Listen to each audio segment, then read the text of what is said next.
Alright. Hey, welcome back, you guys. Excuse me if my voice sounds kind of off. It's been pretty hectic. I literally came inside the house at exactly 7:25-ish. So, do excuse me. So, welcome back. This is Cetriya, C-E-T-R-I-Y-A.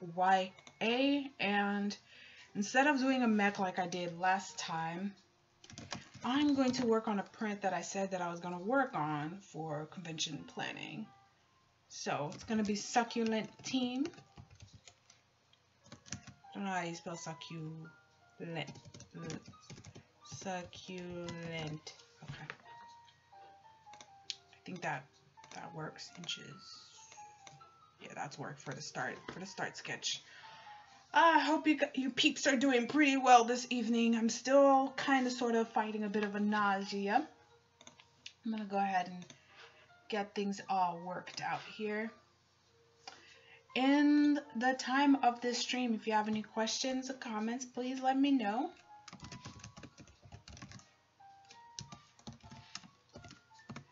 I know I missed Monday because I was sick over the weekend, and by Monday I was kind of needing to sort of catch up. So give me just 2 more seconds and we will get working on some stuff. First, let me go see if I can find my reference here.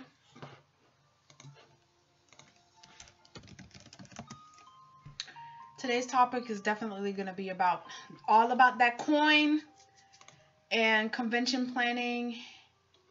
And geez, there's so many Darling in the Franxx fan art.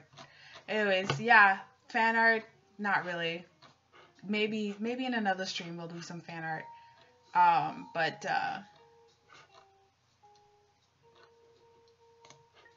Going to be working on that convention stuff, so. Oh my goodness, I am definitely, but I do need to do this, so we're gonna do this. I'm just gonna look for my reference. I seem to have never posted my reference. Did I not post it? I forgot to post this on Instagram. Grand. So let's go look for it the old-fashioned way.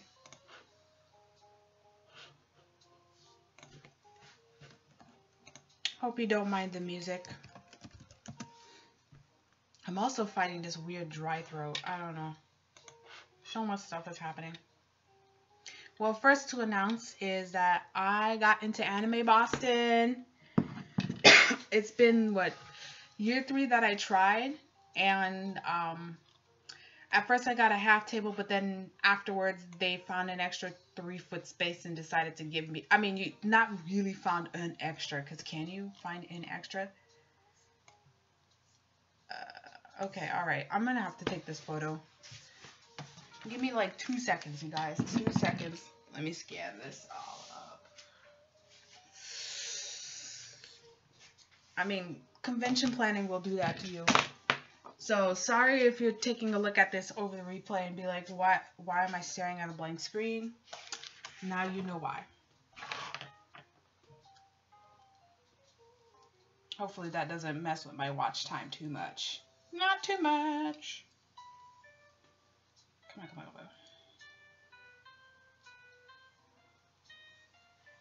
come on. With a bit of an upset stomach, I think I definitely should take Alka-Seltzer, actually. Alright, let's upload this. I told you, I was not prepared. I didn't even know what I was going to do for the stream until I checked my to-do list and figured out that, oh wait, I have this print that I need to do. So I'm just trying to get this to upload correctly. It's like all my computers, all my tech is running slow. They purposely make these things to go bad in a year. So. This is good right here. If I can get this to Open up. Come on. Open up. Open up. Wonderful tech issues. Just wonderful technical issues.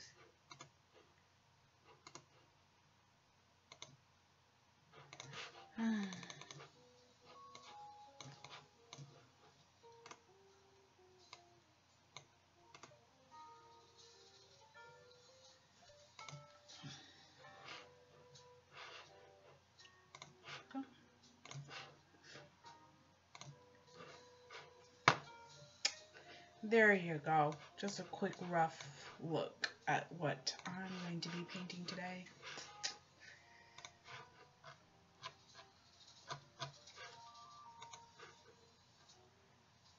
There you go. Finally.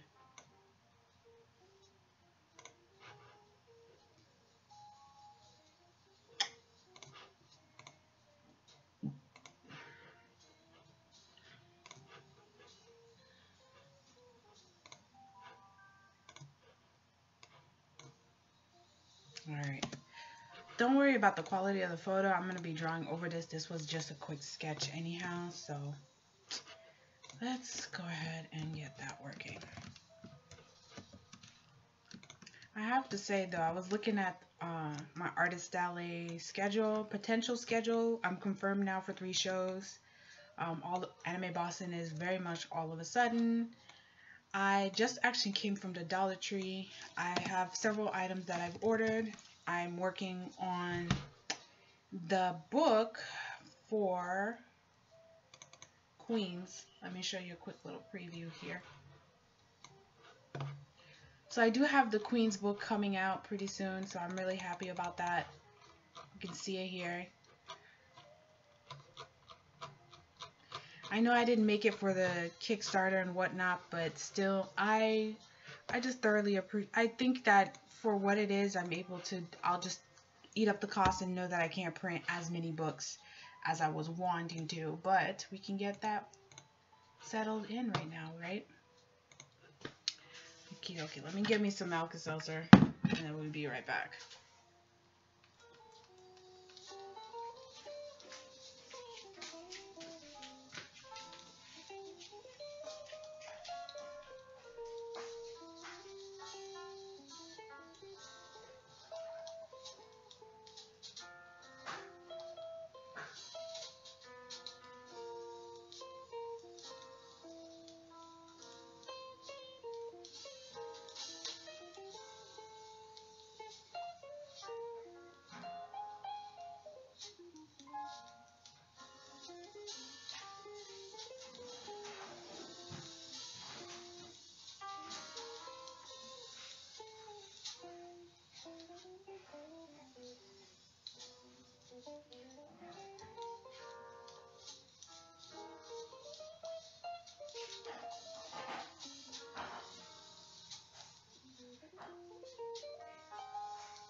Hey there, just give me a quick second. I'm just drinking Alka-Seltzer, and I'll get working on this print.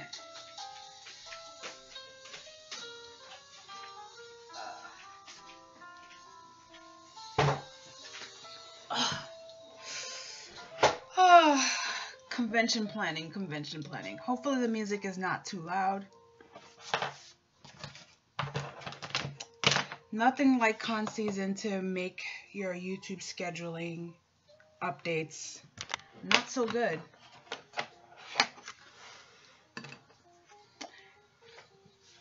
All right.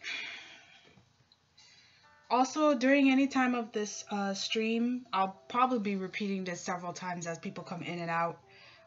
By all means, leave any kind of question or comments if you have any. I'm also be taking like video requests. If there was some kind of video you wish more like art YouTubers would do, by all means let me know, and perhaps I'll put it in my my ever-growing to-do list. Some stuff in there. Ugh, gosh, Alka-Seltzer tastes horrible. All right, let's get working on some con prints. As I mentioned at the start of this, I got into Anime Boston, fortunately. This works good. This works. That works good. So I'm just going to be sketching up some things here and get working on this succulent prints because succulents are popular. So why not make a succulent print? And I know I'm going to have a subtopic about money. Money, money, money, money. So let's see, right now it's 8 o'clock, 8 p.m. where I am. This will probably be a two-hour stream, about 2 hours. I think it should take me 2 hours to do. Perhaps, we'll see. And forgive me if there's a couple of glitches here and there. Like I said, my tablet, not my tablet, but my computer, I don't know.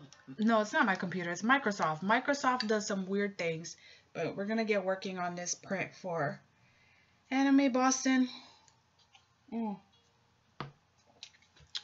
My to-do list is huge. The thing about it is, even if the con is like what? A month and a half away, so about 6 weeks away, that's not a lot of time, especially if you're sending things out to be printed. You don't want to be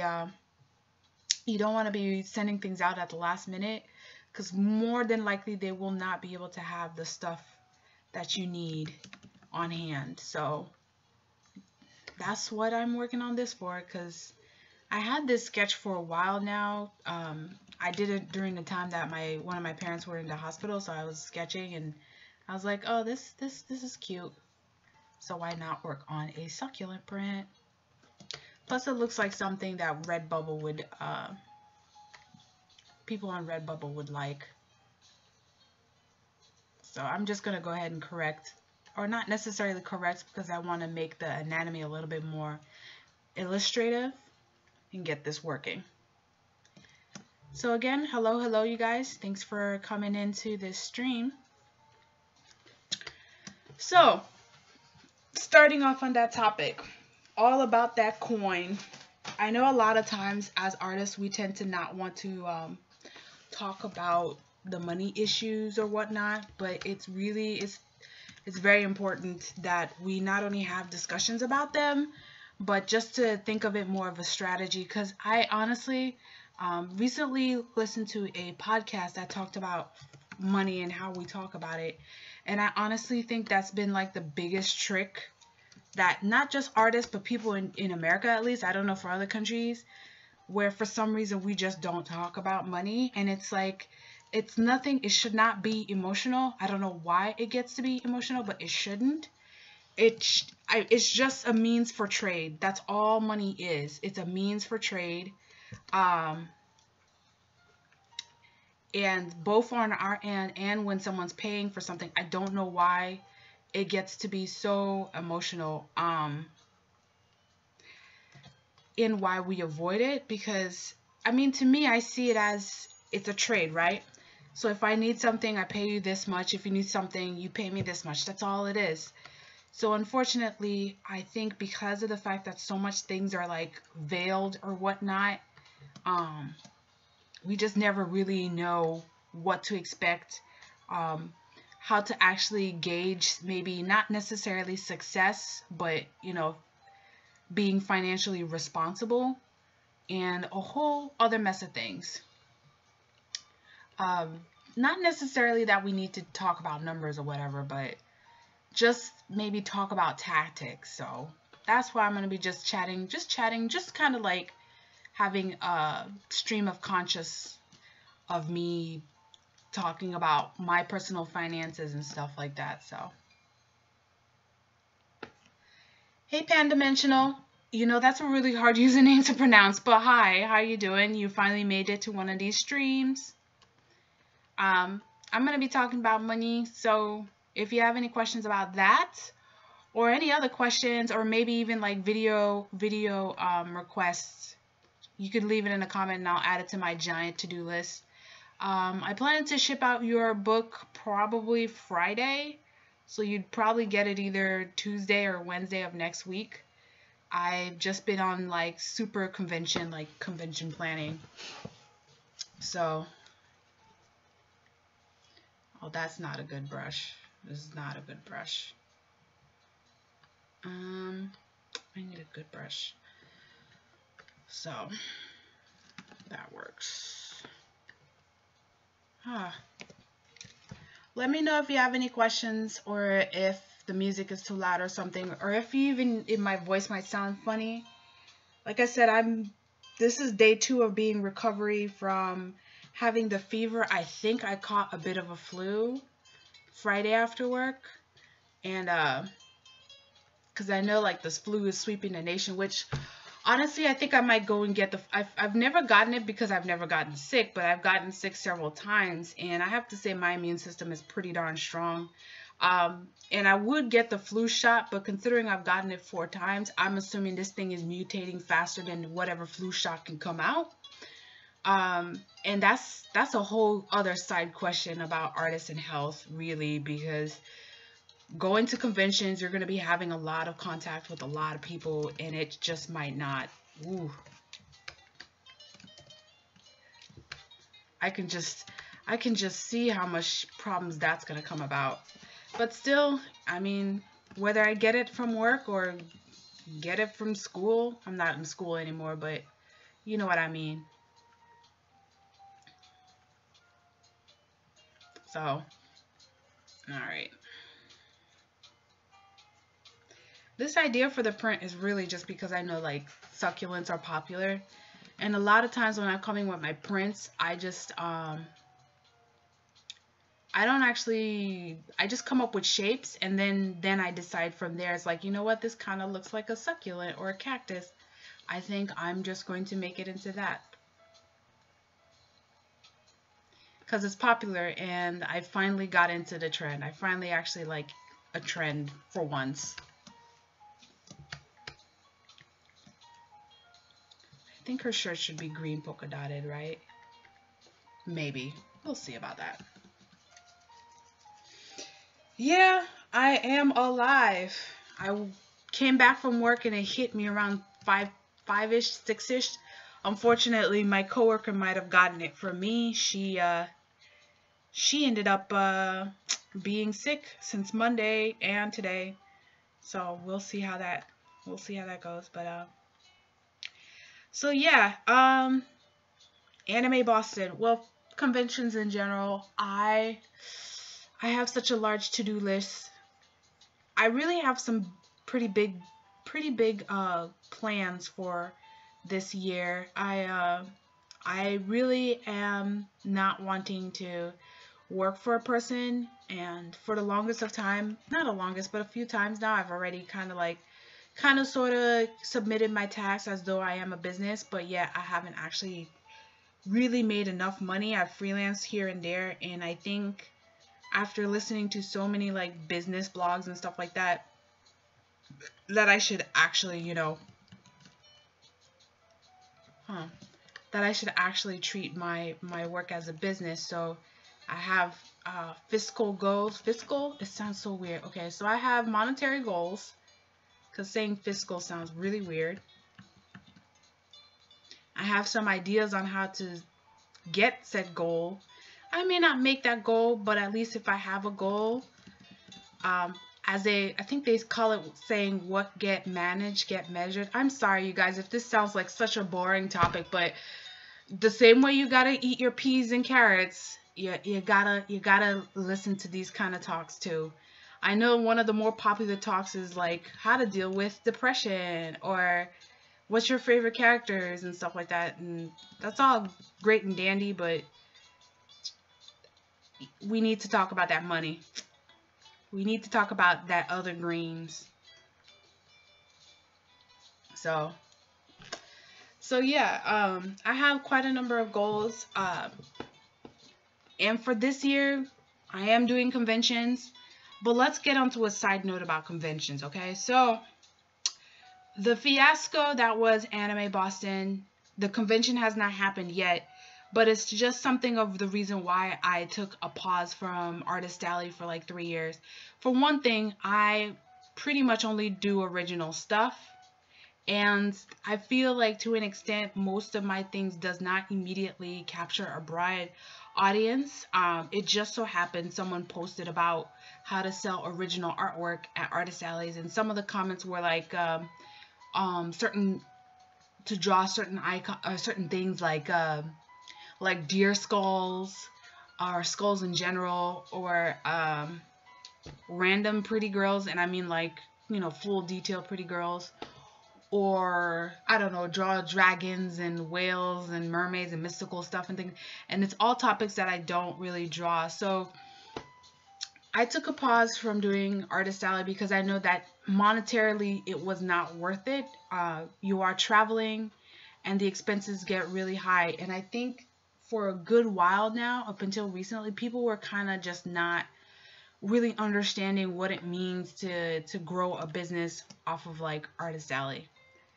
And then you have the fact that too many, like the majority of them, really depend on fan art in order to make the money. The thing about it is,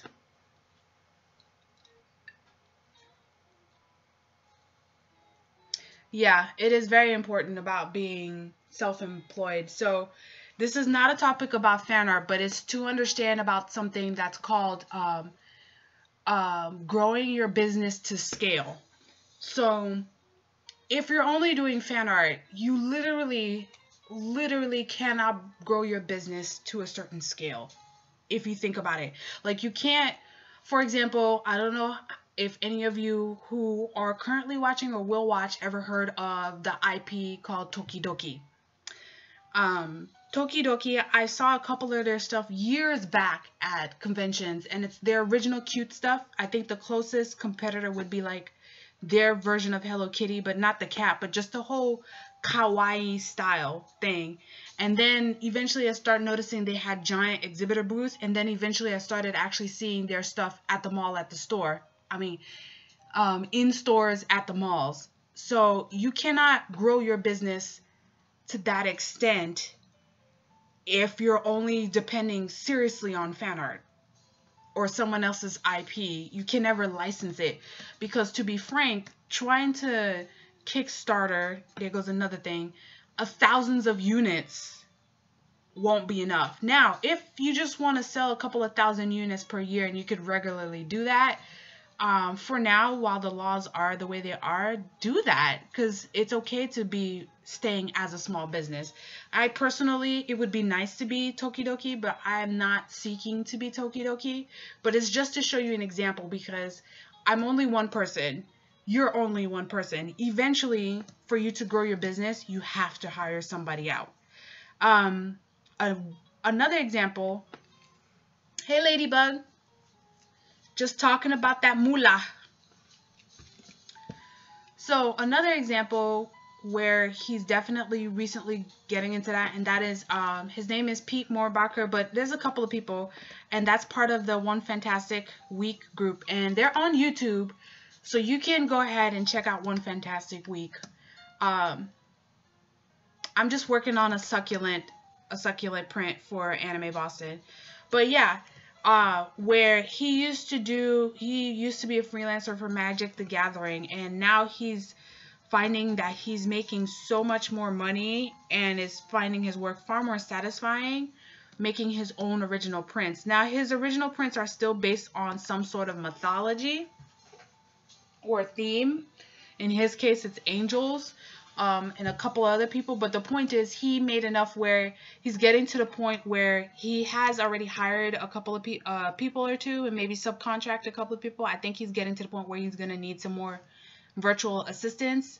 I believe he's getting to the point where he needs to get a warehouse. And this is all stuff that's all a scale that you will not get to selling fan art. Like, that is no longer, you understand what I'm saying? Like, you cannot regularly state that you're selling thousands upon thousands or hundreds of thousands of units per year off of someone else's IP. That's just asking for trouble.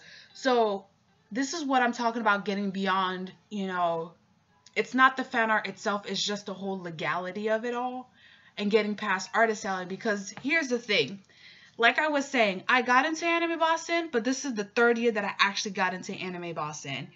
And a lot of people didn't get into Anime Boston. Now, you as a fan artist, depending, Anime Boston is one of your biggest shows, because from what I'm understanding, I guess people make bank off of these shows. Okay, Anime Boston is one of your big. Now you just lost that weekend. And when I'm saying some people are making bank, I'm saying they're making $2,000, $3,000, $5,000. I've heard numbers of $8,000 for that one weekend. Now you're just out of $8,000, because at the end of it all, it's by pure luck, really, that you get into that convention or any other convention.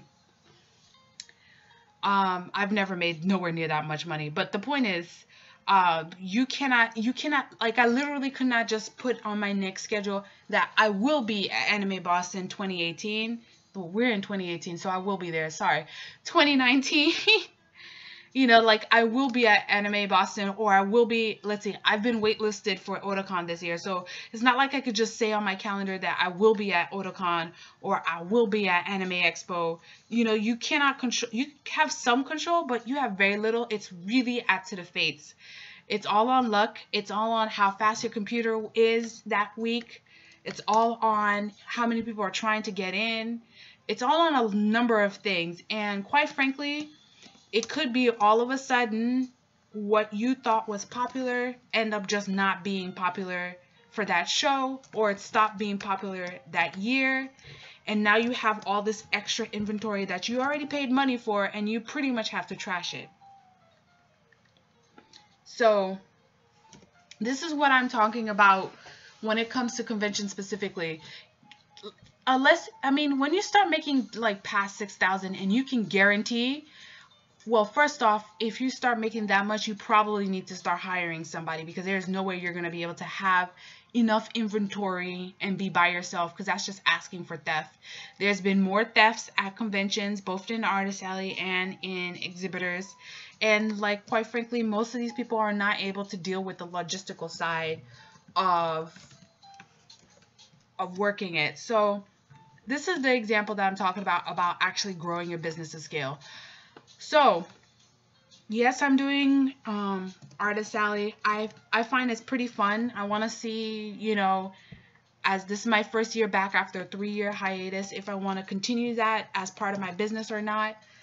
But I can see its limit. I'm only one person. I work a job. I have to help other people, and I don't feel like flying out. I have stuff to do on the weekends, actually. I actually do have stuff to do on weekends.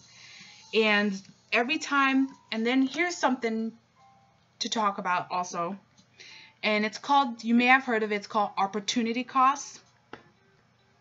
Opportunity costs is basically when you choose, because we all had the same 24 hours, it basically means when you're choosing one activity over the other. If you do one, you lose the opportunity to do the other. So now you have to ask yourself which one is worth better.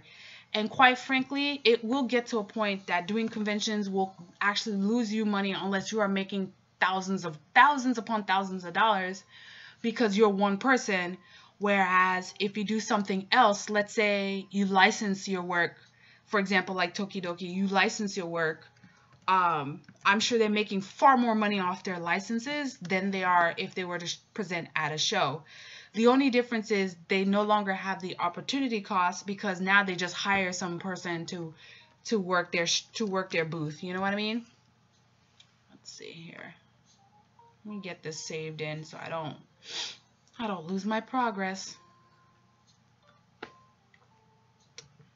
Let's leave it in here. Succulent girl. Okay. All right.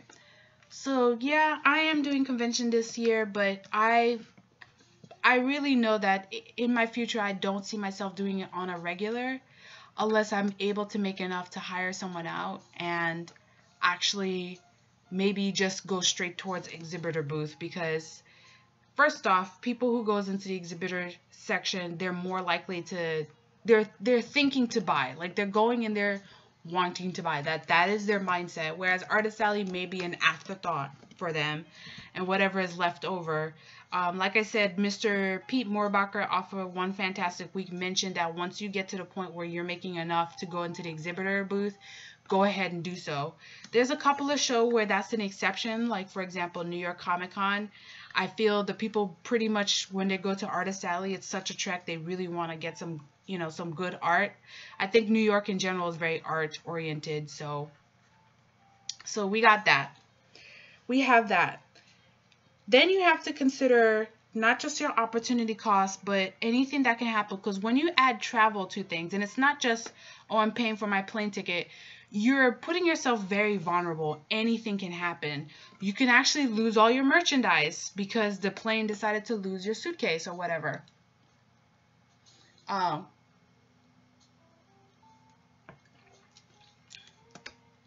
yeah, you could end up losing your suitcase. You could end up getting sick and the show does not return your money.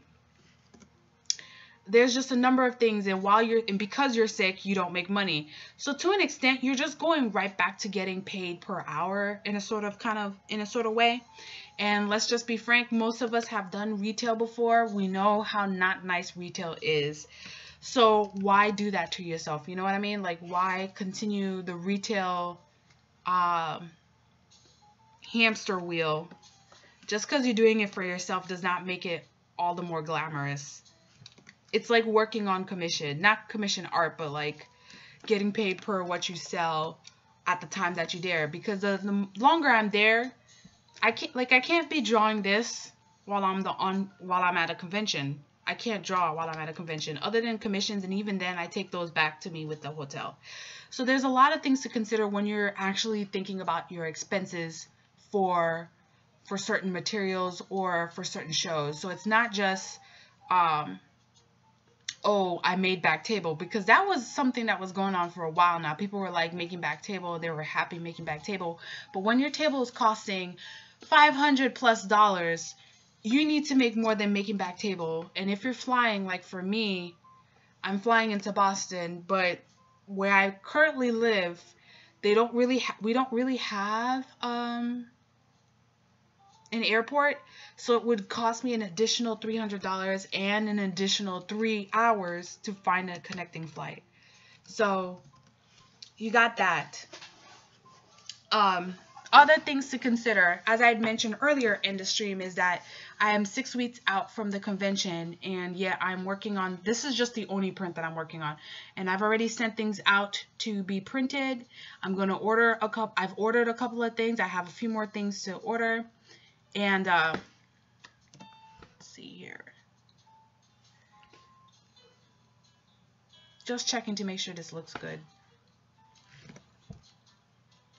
Yeah, and I've talked to printers already, so one of the things is definitely doing things ahead of time and in bulk if possible, because I've currently one of the most popular art YouTubers, Bailey J, just finished doing her Artist Alley, and you can see where she was having quite a number of struggles with things not being printed, with things being left at home, with getting a lack of sleep. And getting a lack of sleep will cost you money. You will get sick, period. It's just, you're going to lose days of work, and I cannot afford to be sick.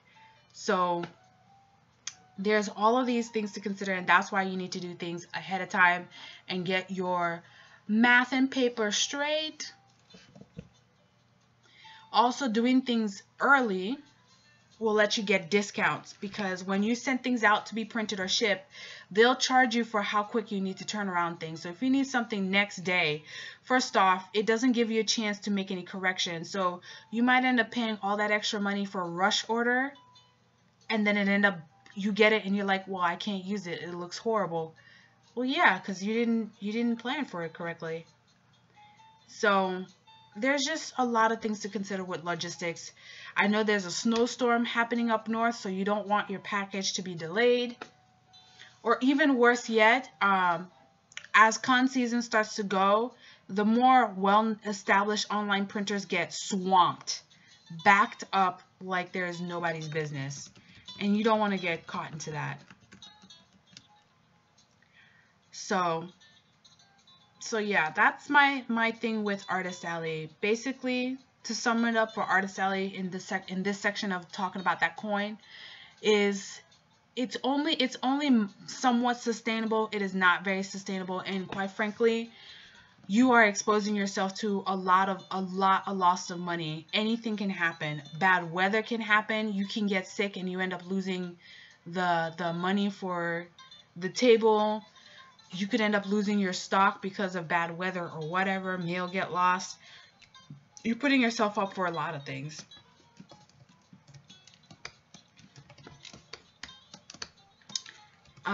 But on the flip side, if you can get your people to maybe sign up on a mailing list, or they can see you on a regular basis,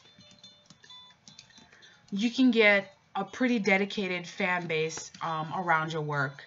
And hopefully when I do the conventions for this year, I can probably get some people to sign on to my emailing list, and just get that face-to-face reaction to my works, because it's much easier to understand the feedback. Because like online, people aren't gonna like stalk you and just be like, I don't like your work, unless you're super famous and they just feel like trolling you. And I love you guys. I know you appreciate my work. I thank you so much for that. But sometimes just seeing how a person expressed themselves when they pass by really gives me that sort of feedback that I need for my work. So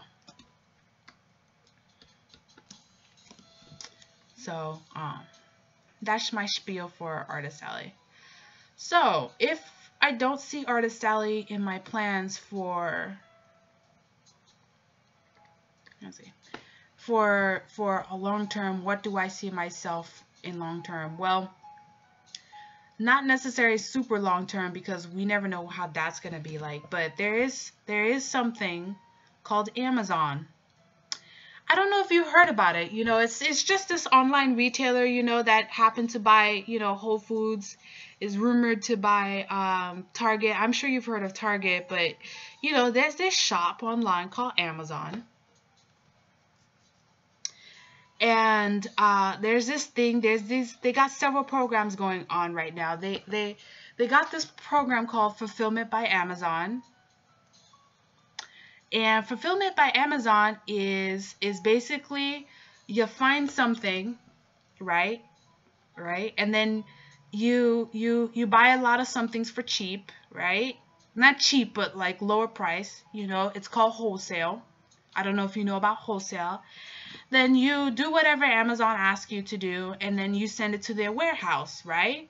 And then because of that, when people go shop online on Amazon and they want to buy something, it'll say it's being sold by such and such person, but you can get free shipping on it, right? And that is, my friends, called Fulfillment by Amazon. And did you know that you and I and a number of people, so long as they do the criteria correctly, can actually sign on to be a Fulfillment by Amazon? Did you know that? I don't know. I don't think you actually knew, did you? Now imagine this, Amazon, that got millions upon millions of people shopping on their stuff. Oh, and it's not just limited to the US. Basically, wherever there's Amazon and you don't mind shipping a bulk shipment there, You could be selling your stuff up in Germany for all they care. It's that kind of thing. Yeah, I'm not joking. I'm going to be talking about that monies, people. We're going to be talking about art and money. All right. Now, for the most part, most of the information that's online that I'm going to hear about, or you're going to hear about if you look about Amazon FBA, because that's the acronym, you could look up multiple podcasts about it, is that typically they go and find a category that there's a lot of people that kind of want something in it, and there's a high demand, they sell a lot, but there's not too much competition. So for example, just kind of going back to the whole Artist Alley thing, I bought me a banner stand, or what they call a photography booth banner stand, or whatever they call them. And if you try looking that up, you'll notice there's like a plethora of people selling those things. Why do you think it's like that? Because those people went on, let's say, another site that you may or may not heard of. It's kind of sort of popular, kind of sort of Alibaba. They ordered it from there, and that's where they get their start. Eventually, they'll probably find their own overseas manufacturer or whatever, and they buy it for cheap there and then resell it on Amazon, because when you do fulfillment by Amazon, people just love that Prime shipping. And maybe I'm being blasphemous or whatever, but I don't have Prime. I don't need it. I'm totally fine waiting for 5 days for my stuff to come in, or 2 weeks when Amazon decides to be really mean about it because they really want me to be on that Prime. I'm not paying that $100 Prime.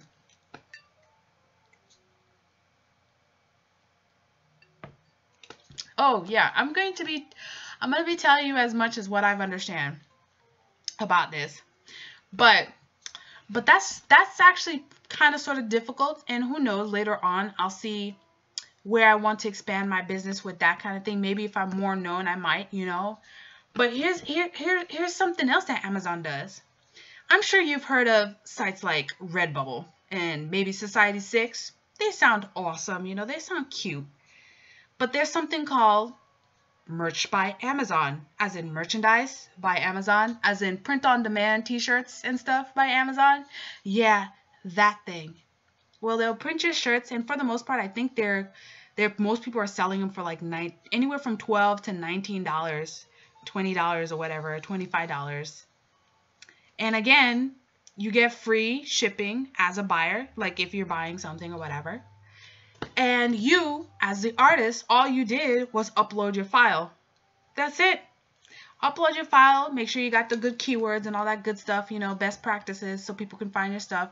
And maybe you might want to do something that's a little bit trendy, like have some nice verbiage or whatever. Most of the people on there, if you look on it,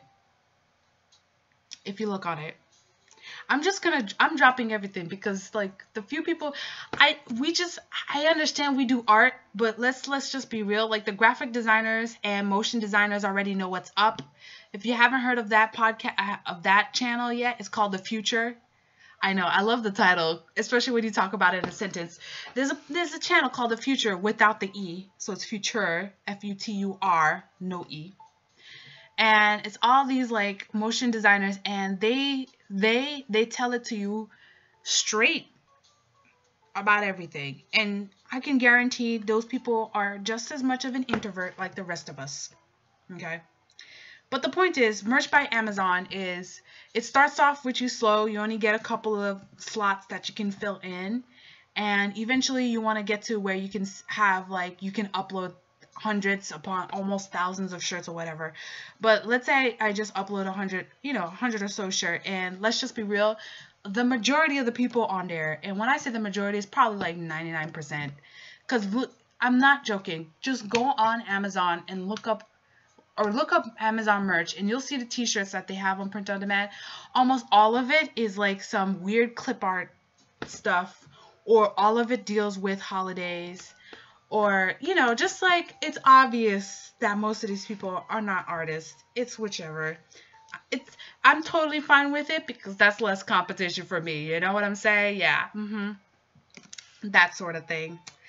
Hopefully I get in, because it is not necessarily curated, but the they're being careful because too many times, like I said, most of these people are not artists, are uploading things that they should not be uploading.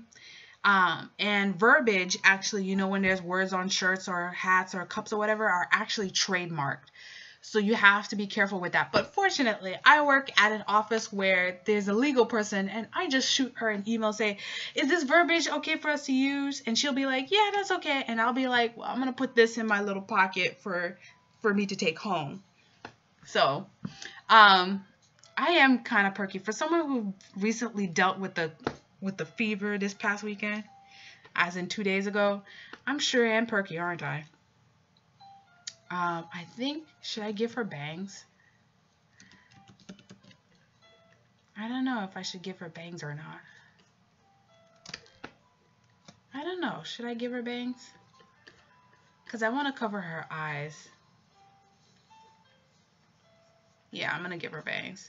Yeah, so I recently signed up for that because most people always talk about Amazon affiliates, which is all great. I still haven't signed up for Amazon affiliates. Yes, I will eventually sign up for Amazon affiliates. Yes, I will eventually start letting you guys know when I actually do the switcheroo or something. But it's whatever. It's pretty much you click on any link that goes to Amazon. I would just assume it's affiliate, but it's not like the price of the stuff on Amazon costs more, but you know, whatever.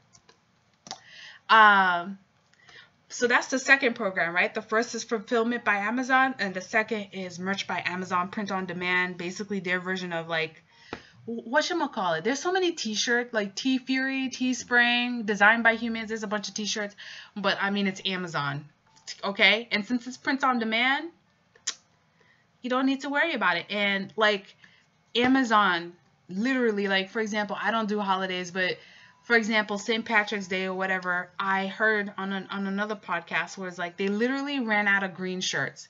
That's how many they sold. Okay? That's how many they sold. And if I make $3 a shirt and sell 10 shirts a day, that's $30 times 30. That's $900 a month.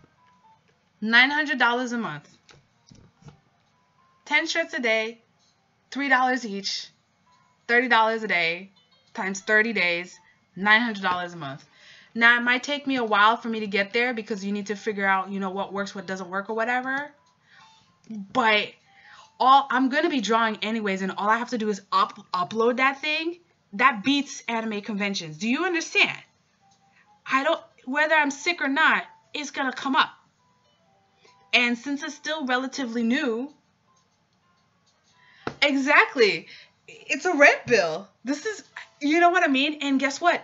I didn't need to print anything. I didn't need to ship anything. I didn't need to package anything.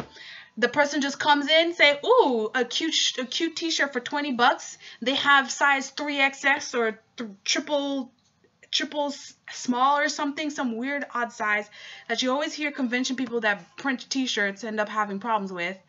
You know, now if they do return the shirt and it's Amazon's fault, let's say the printer, Amazon eats the cost. If it's for some odd reason that they return a shirt to me or whatever, then I would end up eating the cost. But let's just be real. How many of us would return a $20 shirt just because, you know, just all of a sudden, I changed my mind. Like, you know what I mean? It's a t-shirt. You could always use it for PJs. So that's that. So that's the second program, right? Oh, but no, wait. There's a third program, you guys. There's a third program on Amazon. Third program. So I'm sure, I mean, this is all about money, guys. This is all about money. I'm sure you've heard of this other site. I don't know if you've heard of it. You might have heard of it. I don't think you really have heard of this. But there's this site online, you know, it's called Etsy. I know, it sounds like a weird name. I have no idea what that sounds like. It sounds, I don't know, it kind of sounds like a cookie or something. But there's this site called Etsy that sells stuff. And the stuff that it sells, people usually associate it with the arts. They used to be handmade, but apparently people got upset because they're no longer handmade or whatever. But that site, whatever that site is, that site there. There's something on Amazon called Handmade at Amazon. Yes, you heard right. They've had it out since 2015-ish, but it's been on a quiet lowdown because guess what? Again, with the artists, people didn't want to pay the $50 a month fee for having their stuff listed. Now, don't get me wrong. I understand people on Amazon probably aren't thinking about, you know, I want to drop $100 or so on a fee, you know, for a piece of art. First off, your stuff doesn't need to be $100 or so. And I think this does not look right. Let me flip this canvas. It looks okay. It just looks so off because I really want her centered. Yeah, I think that's going to work right here. I think this is going to work right here. But basically, they want artisan works. Now, you have the option where if you're able to make more than one of the same unit, let's say you do cliché prints or archival artist prints at home, you can actually package those up and send it again to Amazon Warehouse so that way customers can get it for free. Free shipping, not free item, but free shipping or whatever. And they get an original artwork and there you go.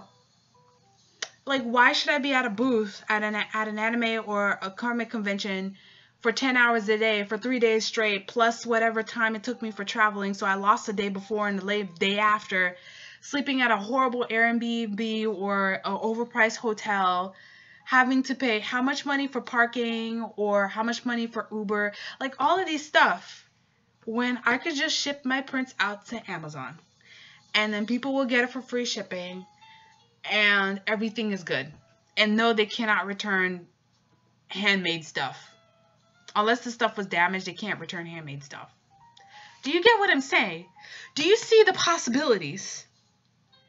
As one person, I can actually grow that business, whereas I cannot be at 2 conventions at one time. For example, I signed up for Tampa Comic Con, which is happening at the same weekend as AFO. And I know like Momo happened on the same weekend as another convention. AX happens, you know what I mean? You can't be at 2 or 3 places at one time. So, now what size was I going to make this print as? I think it was at 18. Yeah, that's okay. I say okay. We'll see if my computer can handle this print size. Alright. And get this working. I can hear the CPU trying to work real hard. But that is the whole Amazon side. And as far as I'm understanding, there's other things too. For example, I want to get into writing. And of course, you have Amazon Print on Demand. So which comes to something that I will not be kickstarting my comics when they're small, like individual, what's that word? Volume. The only kickstarting I'll do is for like the Onimbus. Anyway, the extra large volume, the book set volume, that's the ones I will. But for Amazon, again, you could just set it up. It's like $4 to print the book, and they'll ship it to whoever for free, whatever, and you just get your $2, $3 royalty and be done with it. You know, like, why should I have a bunch of books on my hand? Now, if I want to do something special, they won't do anything. But for comic volumes, they'll do fine. That you can grow. Do you get what I'm saying? That is what you can grow. But you can't grow constantly being in retail. Okay. Now, let me go ahead and get this set for inking. Although, I don't know if I want to do inking, or if I want to pencil this and make this a nice, soft print. Yeah. Snapping right back. So, let's see here. I don't know. What kind of style do I want this to be? What kind of style do I want this to look? You know, I love Kyle's inking brush, which time is money. So, it costs $13 to have his brushes way back before Adobe Photoshop decides to buy them. But his brushes were cheap. And it's much cheaper, it's much quicker to use one of his brushes than for me to figure out this one. Let's see if this is one that I want to use. It's okay. It's okay. I think that'll work. I think that just might work. Let's see here. So yeah, basically, if you look up a lot of like business blogs or whatever, they will talk about how you should not trade your time directly for your money. Like, you should not be going hourly exactly. And I'm not talking necessarily freelance, although with freelance you're allowed to you can go per project. But the point is, I want to, while I'm sleeping, you know, that whole passive income, but it's not exactly passive because I had to work for it. But I want to be able, you know, while I'm sleeping, to make certain, you know, to make some kind of money. I want to be able to, when I'm sick, to make some kind of money, because here's the thing. I am not immortal. You're not immortal. We're not indestructible. Things happen. And this might sound very dark because I had this conversation with my dad. Yeah, it's very funny when you talk to your own parent about like life lessons and stuff like that, or life wisdom or whatever. And that is, you never know whenever I may end up, I'm sorry, I'm going to get a little bit dark. But what if I end up losing my hand for some reason? Like, I twist it in a weird way. I could still draw. I could still, you know, write with it or whatever. But I may not be able to draw with it or whatever. And because I was directly trading time for money, guess what? If I don't draw, I don't get paid.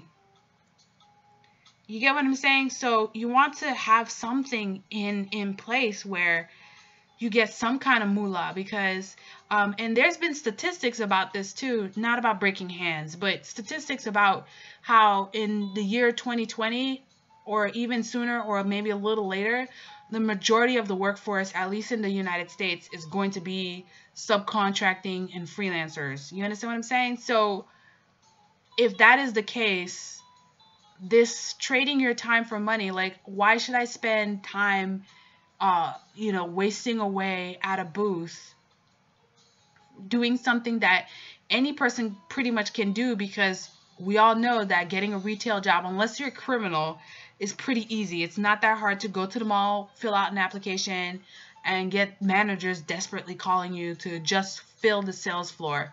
You get what I'm saying? Oh, this is a very pretty brush. I like this brush. I really, really like how this is coming out.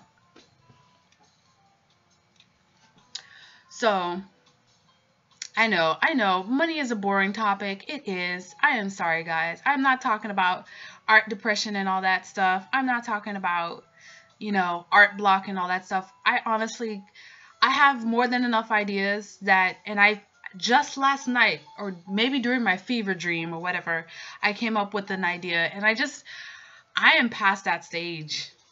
I am past that stage. I'm thinking right now about wanting to get myself a cute little cottage house, and wanting to deal with how am I going to pay for medical bills in the future. I'm fine now, but you know, first off, like, you're going to grow old, and who knows what medical is going to be available in the future. I don't know. Do you know? I don't know.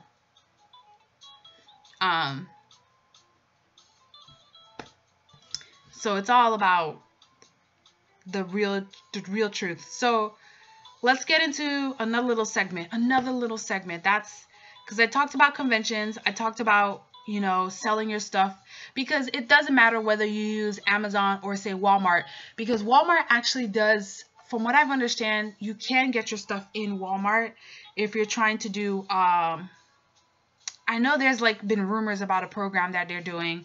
So I'm going to look that up some more. I know you can get your books into Walmart, or that's a new program too. So if you're writing and stuff like that, and unlike Amazon, which caters to a much older audience, and for some reason a bunch of, let's just be real, people who like a lot of smut, like super steamy smut, is on Amazon, but for some reason Walmart sells a lot of kids books, and comic books and manga and stuff like that. You know, my kind of category.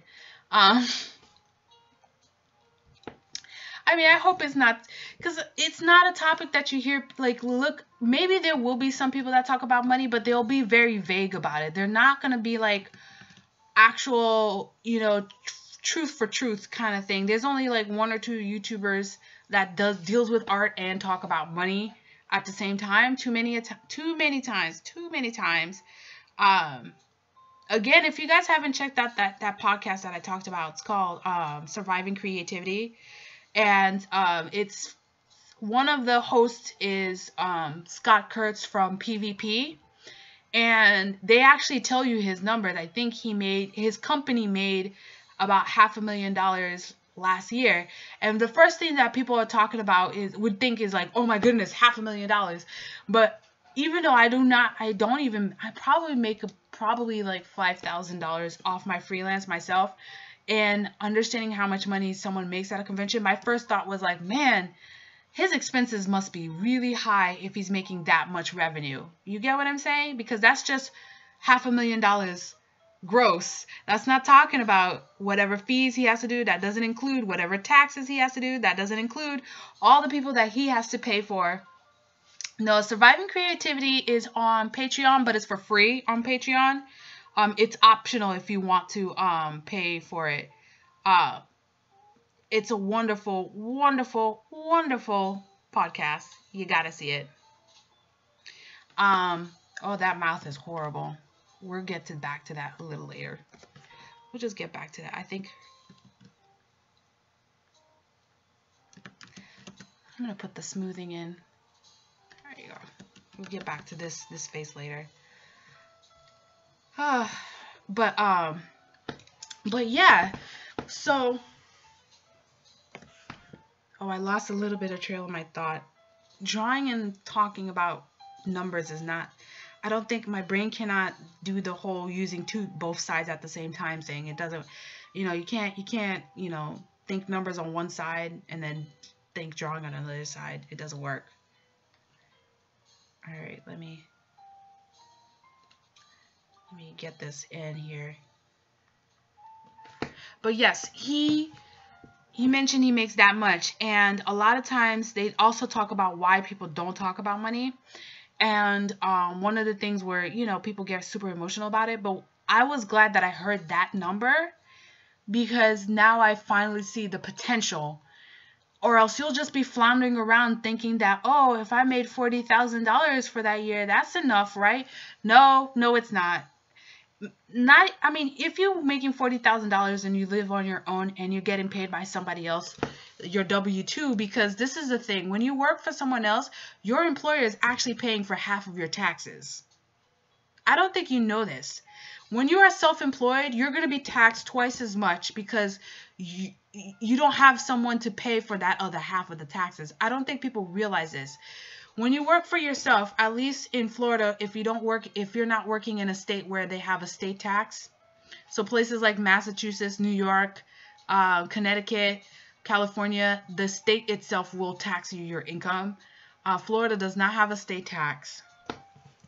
But so your regular government tax, your federal tax, is roughly, I want to say anywhere from 17 to 21%. I think it's like 17 to 21% of your gross, right? So that's before you do any kind of deductibles. So if you're self-employed, you're going to be charged anywhere from 35 to 40 something percent. Okay, so that's why a lot of time people will go into self-employment and be like, what? And I think during the first term of Obama, there was a tax break that people didn't know, or they knew, but you didn't notice it until your take-home pay all of a sudden got less because it expired. At that time, people were being charged only about 11%.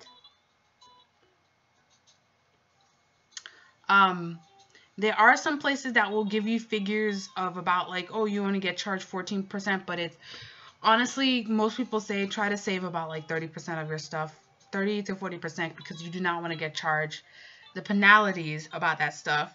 So you're hearing, oh, $500,000. Well, if he doesn't do proper deductibles, the government takes half of that. And you know for a fact that he's not sitting there cranking out pages upon pages upon pages or art upon art. He needs to have some sort of assistance. So he has a full-time business manager, because that's a lot of money to be managing. So he has a full-time business manager, and he's on the podcast also. He has maybe 1 or 2 full-time lawyers that deals with things, and not just like people suing you, but if you want to license your work, if you need to audit your auditing your licensors. I'm sorry, I'm getting really like business technical. I'm really sorry, you guys, but it can't be helped. You got to think about the future, okay? The future. He has a colorist of whom, from what they said, is getting paid more than most people in like the big 2 comic book companies and stuff like that. So, because he's paying them properly, thank goodness, right? He's actually paying them properly. And you probably have a couple other people. You have the gentleman from One Fantastic Week. Yeah, he makes $10,000 at a convention, but he's not at Artist Alley anymore. He pays for an exhibitor's booth, and an exhibitor's booth, a small one, costs about $1,000. So the big ones at certain shows will cost a couple of $1,000s, and that's just paying for the table. It's not paying for the union costs for the people to ship your stuff, to display your stuff, to pay for the people to not only work your booth, but maybe you have to fly them out also. And if you have people on staff, of course you'd want to pay for like maybe some of their health insurance or insurance in general, because you need to pay insurance for your business. Like it's really something. So a lot of times, that's why you shouldn't underprice your work also. That's a whole nother topic. That is a whole nother topic of why you should not underprice your work. Because some people will come out and it's like, oh, all you did was 30 minutes. And I'm like, that may be 30 minutes, honey, but I have bills to pay the same way you have bills to pay. So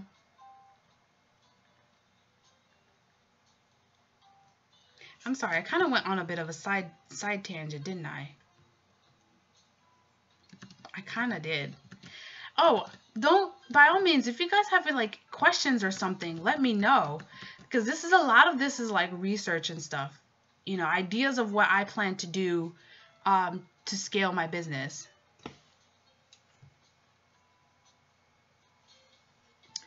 But anyways, that went on a side bit. What I was trying to get onto is, so yeah, the YouTube ad apocalypse. You didn't see me go there, did you? Yeah, we're gonna talk about YouTube because we're on YouTube, and there's been a lot of outcry. I know Casey Neistat, which, to be honest, I'm not into high energy people like that. They distract me. All his cut editing is just distracting me. I'm kind of hypersensitive to distractions.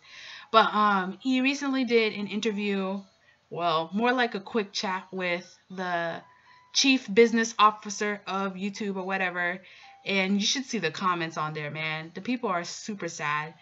And the only thing that I was peeved in my YouTube rant was the fact that they took away super chat, because that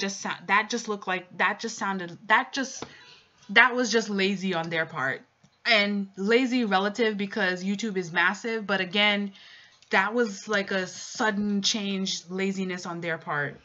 And they should eventually in the future change the system where super chat should not be part of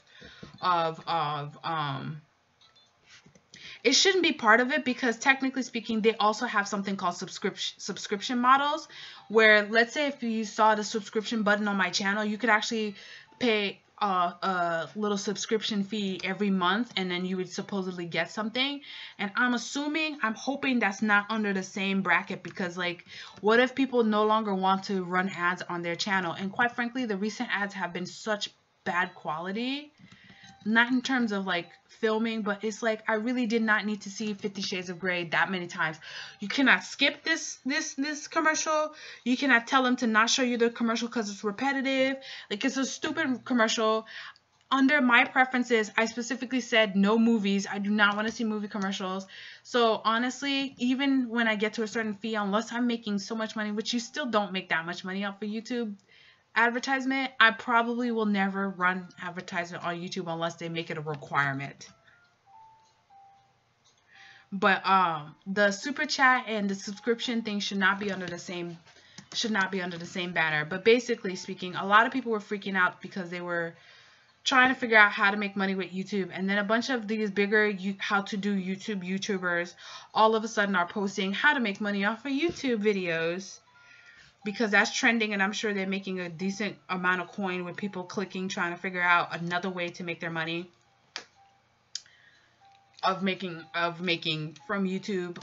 And that there was earlier posts about, let's say, I think there was an earlier post about how if you're Instagram famous or if you're YouTube famous does not necessarily mean you're making money. And there was also other things like there was a recent comment on another YouTuber's channel, but it was on the actual video of, I guess one of his buddies or something was saying that he has this so-and-so money because he all of a sudden was shown on a big blog site, on a big media site, and then got a bunch of orders. And I guess that person assumed that he all of a sudden made a lot of money, which he made a lot of money, but not money to sustain him for the whole year. You know what I mean? Like, I know for a fact that he didn't give me his numbers, but I highly doubt, like, these things are pretty much like a 24-hour blip on your stats that it won't sustain you for the whole year. You know what I'm saying? Like, but people will assume that because you got onto that big blog, like you got your first break in television and movies or whatever, and all of a sudden you're gonna be a star. When it doesn't happen that way. We know plenty of like actors and actresses that it was just a one-time hit. So it takes more than just all of a sudden getting noticed by somebody. But let's say you're regularly noticed by somebody, like for example BuzzFeed.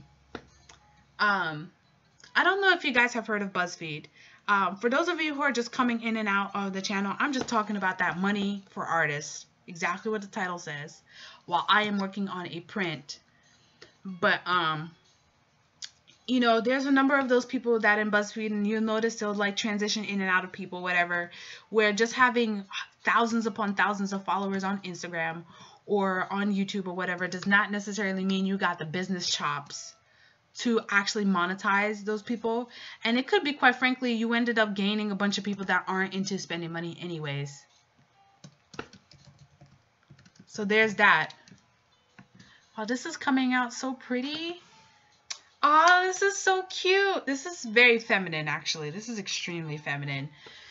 Maybe a little bit too feminine. I'm sorry, you guys. I like sci-fi and I like cute stuff. I like them all. I think it's all nice. It's all good stuff. But yeah. So here's a bunch of these videos posting about how to make money on YouTube. So let me just transition real quick. I'm sure you've heard about this other site. I'm just naming these sites that, for some reason, I'm just not sure if you guys have heard of. It's something called Skillshare. You know, that site. That site that, for some reason, you kind of sort of made... It makes sense. The title makes sense. You understand, I mean, skill, and you share your skills. It makes sense, right? So, that site, that random tutorial site, you know, it's not like Linda or Udemy or, you know, it's not like those other sites or whatever. Skillshare, right? You can post a tutorial on there, you know, a video. Kind of like what you do on YouTube, right? But something that's a little bit more finesse, a little bit bigger, a little bit longer, much longer. Because unlike Skillshare, they actually pay you for watch time. You heard right. They pay you for watch time. Now, I'm not saying just don't use YouTube, because the videos that I make for YouTube and the video that I make for Skillshare is a total different thing. It's a total different thing. And honestly, making tutorials take a lot of work. A lot of work. But you know, that site that pays you per month, and if you have a good thumbnail and a good title and a good niche, you know, the exact same best practices in YouTube, you actually get paid per watch time minutes. I know, it's crazy, right? And then you just get a check every month, no matter how much you made. So January is probably, and I've only posted one video, and this video is a year old, and January is probably some of their biggest month. January and December is some of their biggest month, right? The first 2 or 3 months, because it was new, I was making about $70 to $90 a month on just one video, and they just send it to my PayPal, you know. After that, I made anywhere from $25 to $50 a month on one video that I posted. And then December, I made $180. Was it $180 for the month of December? Yeah, it was about that much for one video. So now think about this. You got 10 videos. Let's say you get 10 videos. Let's just say you make 10 30-minute videos because they're 30 minutes. It took me about 2 days to record this, but to actually record and edit that video. But, you know, you get 10 videos, and let's say my lowest month was 25, right? 10 times 25 is what? $250 a month on videos. 10 videos. I have like what? Almost 200 videos on YouTube. I've made $2.65. Okay? $2.65 off of YouTube. Whereas I made, I don't know how much I made last year. Probably a few $100s, like maybe about $300 last year on one video with only about 300 views. 300 views, okay? Do you get this? Do you understand this? I don't think you understand. So that's what I'm talking about, scaling up and what you can do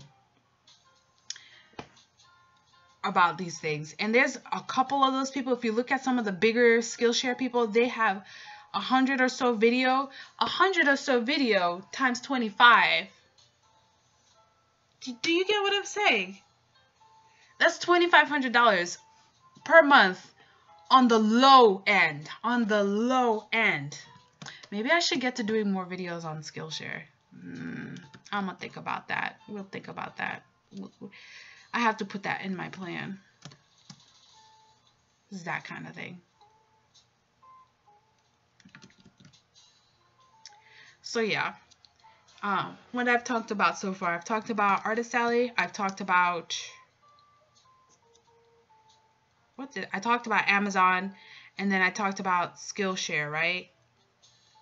All of those that once you put it up, it's kind of like, you know, once you get it set up, it pretty much takes care of itself and stuff like that.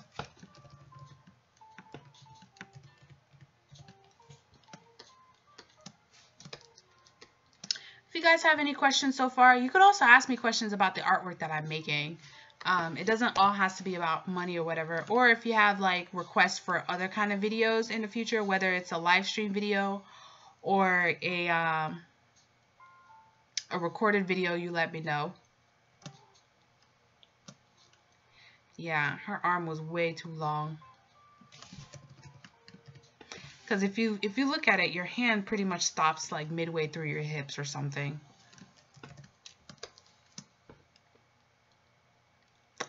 I was thinking I could do the colors tonight, but I might not. So I think I'll just speed record the colors for you guys, because I think this is going to be a bit for me.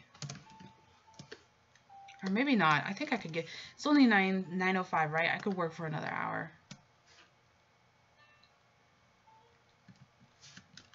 I could work for another hour. Hopefully I didn't bore you guys too much. Is the music all right?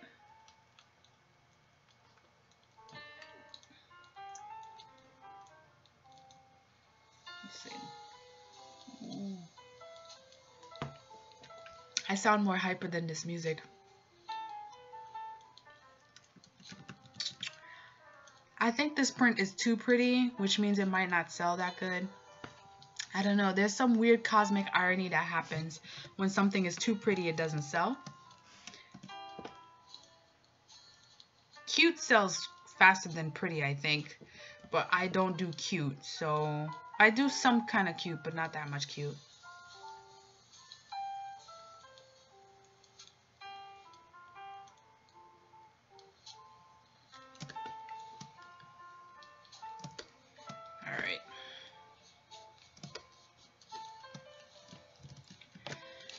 Yeah, whew.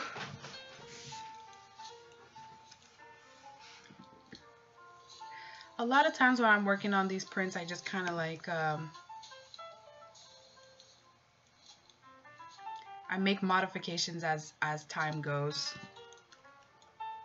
Like I didn't think I was going to make her have a scallop It's called scallop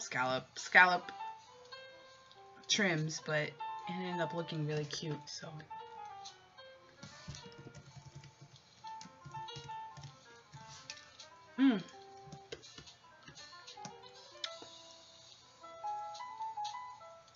What other sort of money topics I can talk about? I already mentioned how time is money, like, and you'll notice it more as you get older or as you get more stuff to do. Like, you don't have time to be just doing something. I am nervous about Anime Boston, though. I really want this show to do well. I'm trying real hard not to get my hopes up too much. Because, again, a lot of the time when people say they make bank, it's because they made, like, fan art. And I've sold my original stuff before, so I generally understand that I need to make, like, I need to make 100 transactions. And each of those transactions needs to be about $30. So, yeah, my base goal, I feel roughly to somewhat break even, is $3,000. I didn't spend $3,000, but again, I'm talking about, like, my time is money. You also want to buffer it in case something happens, especially since it's with the flu season. If I get sick and I miss days at work and all that stuff, all those things.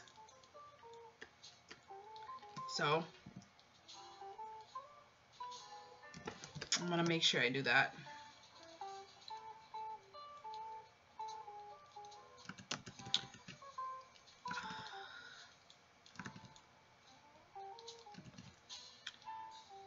I think after this, I don't know if I'll ever use, I mean, it's a cheaper program, but I might not use Manga Studio all that much after this year. I'm just using just a regular cheap $50 4x6 postcard size kind of Wacom tablet with no eraser end. So I know a lot of times people will be like, oh, should you have a Cintiq or whatever? And quite frankly, when you're starting on any kind of art, don't spend that much money. You really shouldn't. It's all about the basics.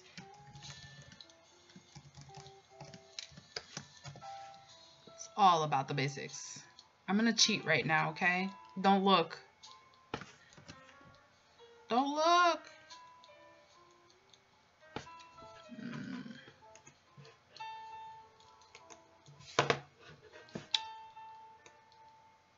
I told you not to look, you guys, but you're looking anyways, so now you know my secret.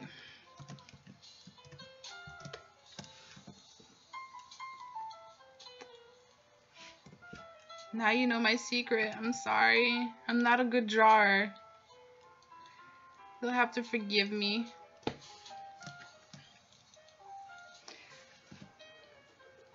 If you didn't understand what I just did there, then I was too fast, and that's all good. The secret is mine.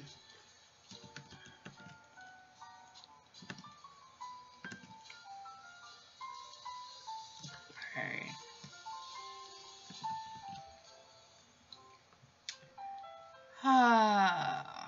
Let's see. I think, what other things? And then after that, I don't think I'm going to go too much into other things about money and stuff like that. Like, I'm hoping that in the next 2 years I can leave. If not leave my job, I'll probably leave or find another job actually. But I want to be able to make a certain amount. One of the projects that I need to get to because the due date is March the 30th is getting some art grants. So hopefully that works. There's too much detail on this hand.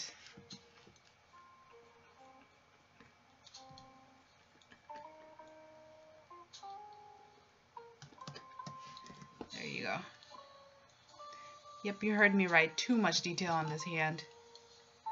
There you go.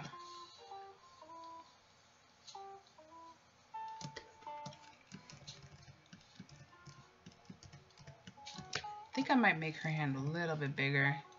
I know that having small hands are cute or whatever, but it's just a touch bit too small for my liking. She needs to be able to grab hold onto stuff. There you go. Much better. Don't that look pretty?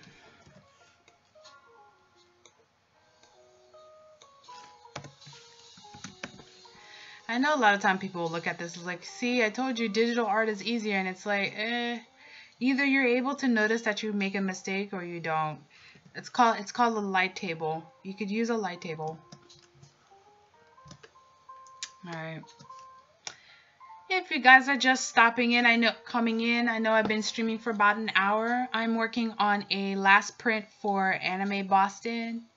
And I just finished, for the most part, a conversation about money. So I'm open for any questions that you guys may have about, in general, for self-employment. I am not currently self-employed, but I have done self-employment tax and dealing with the numbers and stuff like that. So if you have questions about that, you know, feel free to let me know.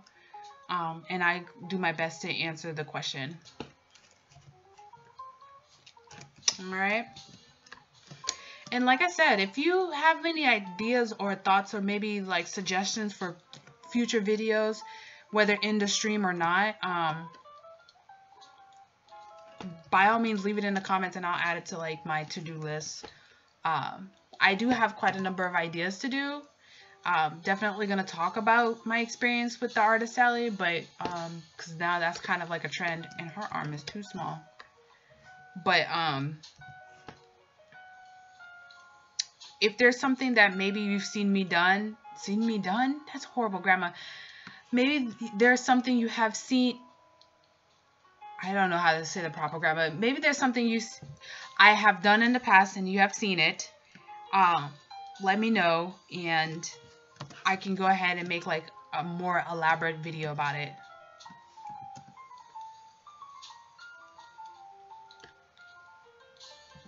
Otherwise, I hope you're enjoying this stream while I work on this artwork.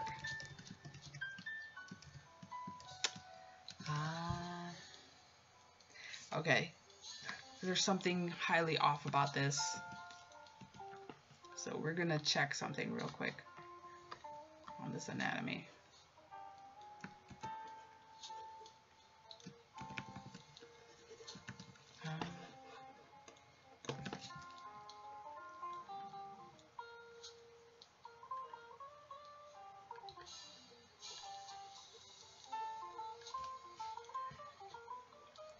No, it's correct.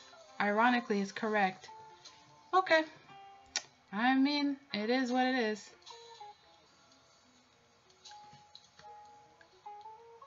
That is correct. Okay, that's correct. Oh, I'm a horrible writer. Did you not hear my horrible grammar? I mean, if you mean like coming up with story ideas or something, I can do that. If it's for writing advices, I would look up the podcast. It's called Writing Excuses. One of them is a comic artist who writes his webcomic. The other ones are actual writers. I think one of the writers is Brandon Sanderson that does those epic sci-fi. I think it is. But that's the best. If you're looking for writing advice, look up Writing Excuses. And they're roughly anywhere from like 12 to 20 minutes. And they very much focus on like very specific advice. Story ideas. Okay, I mean, I'll write that down. Coming up with story ideas. Let me write this down. Let me grab my sticky note and I'll just give a quick note of what it means, what I do for story ideas.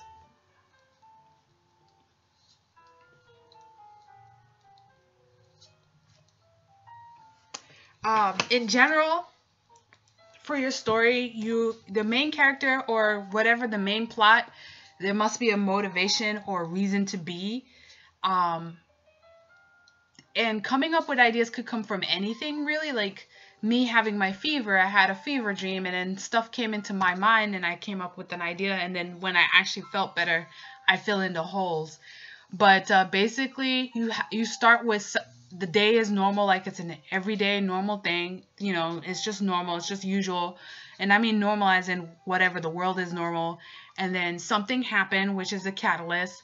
And then the main characters of the story, and it's not necessarily just a protagonist, but the main set of characters in the story, all of a sudden, their reason to exist has been changed, or the path has been altered. So they have their motivations, and whatever the plot that you set up could either be in direct conflict with their personal motivation. Like, for example, My Hero Academia, he wanted to be a hero, and it started off with him not able to be a hero because he does not have a quirk, and he found out later on in his life when he finally went to go get the test. And then something happened. There was a criminal act. He meet his best hero that he likes. The guy transfers power to him, all in the same episode. So something happened. That was a catalyst. And the main point of the story is he wants to be a hero. All the other extra stuff that happens is just extra stuff. But that is the basics of the story. It started out being normal. Something, the character has a motivation, and then something happens. And then from then you go on with the story. I tend to work a little bit backwards. I don't go with character motivation first. I think of the plot. I'm very plot heavy. Like, I'm very scenic heavy and story heavy and concept heavy in terms of the story. So I'll stand up with the concept and I'll think about the conflict first. And then from the conflict, I think about what I want the ending to be, like what kind of emotion I want the ending, or what kind of maybe lesson or story I want to tell. And then from then I start creating characters or assigning characters. Other times I just want to make something cool, like, I'll be like, what, I want to make a magical girl story, and then I'll go and look up the tropes of the magical girl story and make a version of it and follow the tropes to an extent. Or if I decide to break the tropes intentionally, that's why they're there. So, or I don't know, let's say you want to draw dragons, and then that'll be the start of your story. And then from then on you think of, well, what's the dragon situation? Why would they exist? What do they look like? Who do they interact with? What's the conflict that's going on, whether it's in the world or within the character? And then from then on, you're like, where do I want this story to end? And then all you're doing is telling the journey or the adventure until you get to the end. Hello there, Chrissy. You missed my money talk? I had a pretty big, chunky money talk. Let me know if you got any questions about money. So no holds back questions. Don't feel shy. Don't feel bashful. As far as I'm concerned, money is just a means for trading.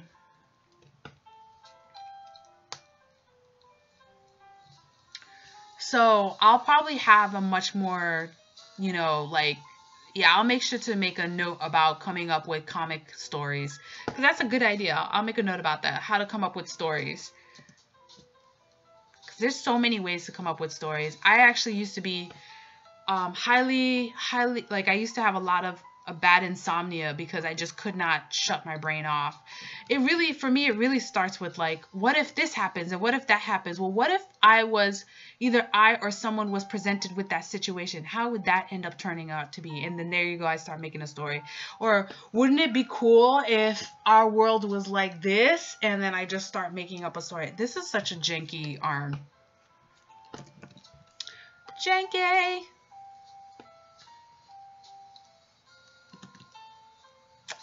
Janky! There you go. That was way too janky, you guys. I can't believe you let me draw that.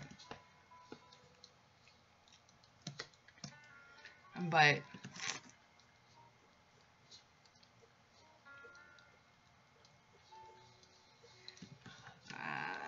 this is when you can tell someone does not have confidence, when they sit there and draw a bunch of, like, strokes until they find the one that they like.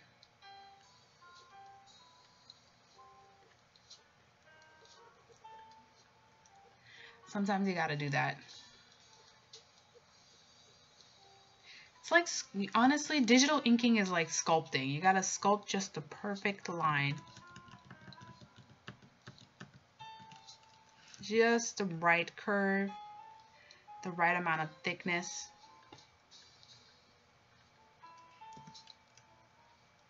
And some of you have already seen me inking before, just how long it just takes me to like do it exactly the way I want it to be done.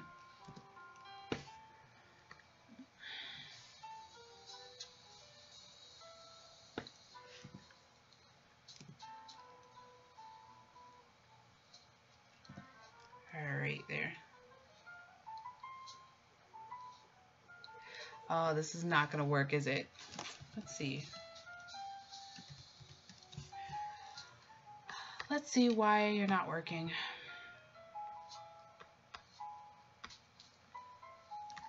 Turn this off, turn this off, lighten this out, see what's going on.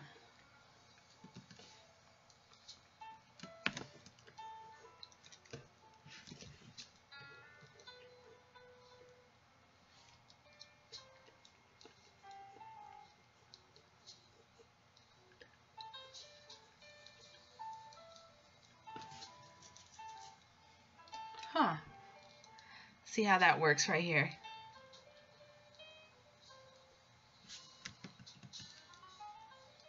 I don't think I like her hands this way, huh?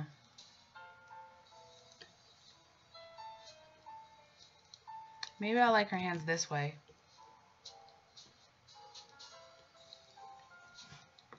Let's see if this works. No. You know what? I think I'm just gonna hide this behind a succulent. Yep. We're just gonna hide this behind a succulent. That is what I'm gonna do, because there's something about this pose that is kind of off.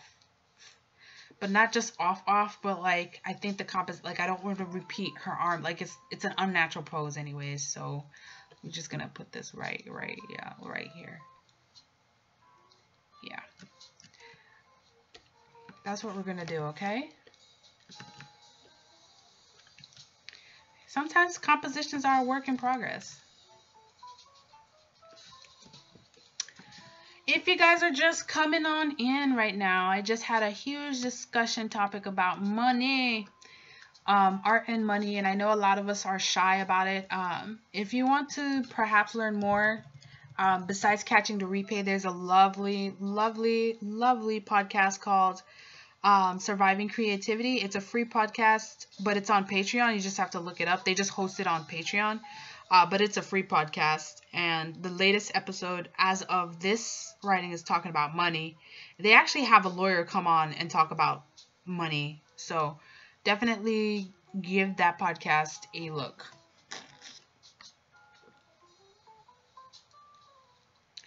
Definitely give that podcast a look.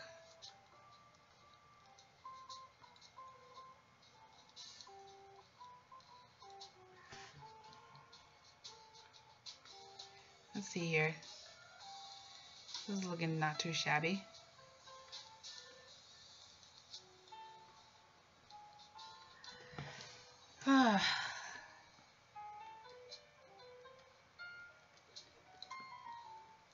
I tell you, making prints is work. This is a lot of work. This did not take 30 minutes, so you can't pay me just 30 minutes worth of work.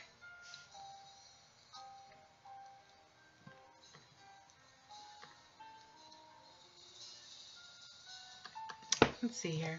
I think I might have figured out something.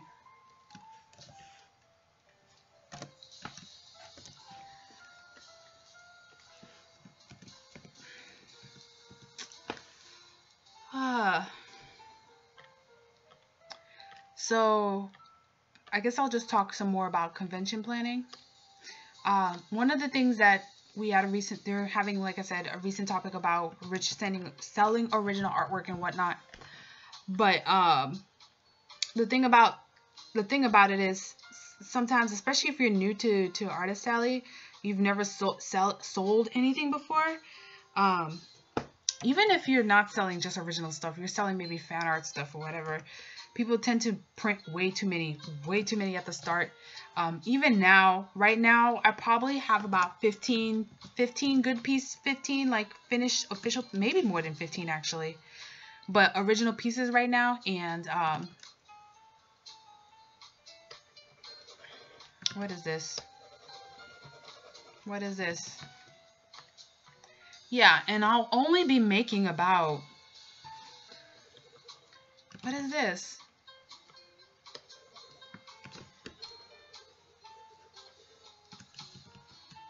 Oh my goodness. Sometimes randomly Photoshop will do something.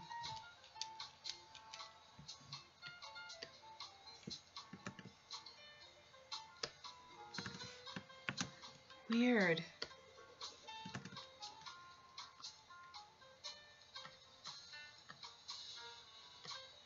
Weird, weird, weird, weird, weird. Let's see what's going on here.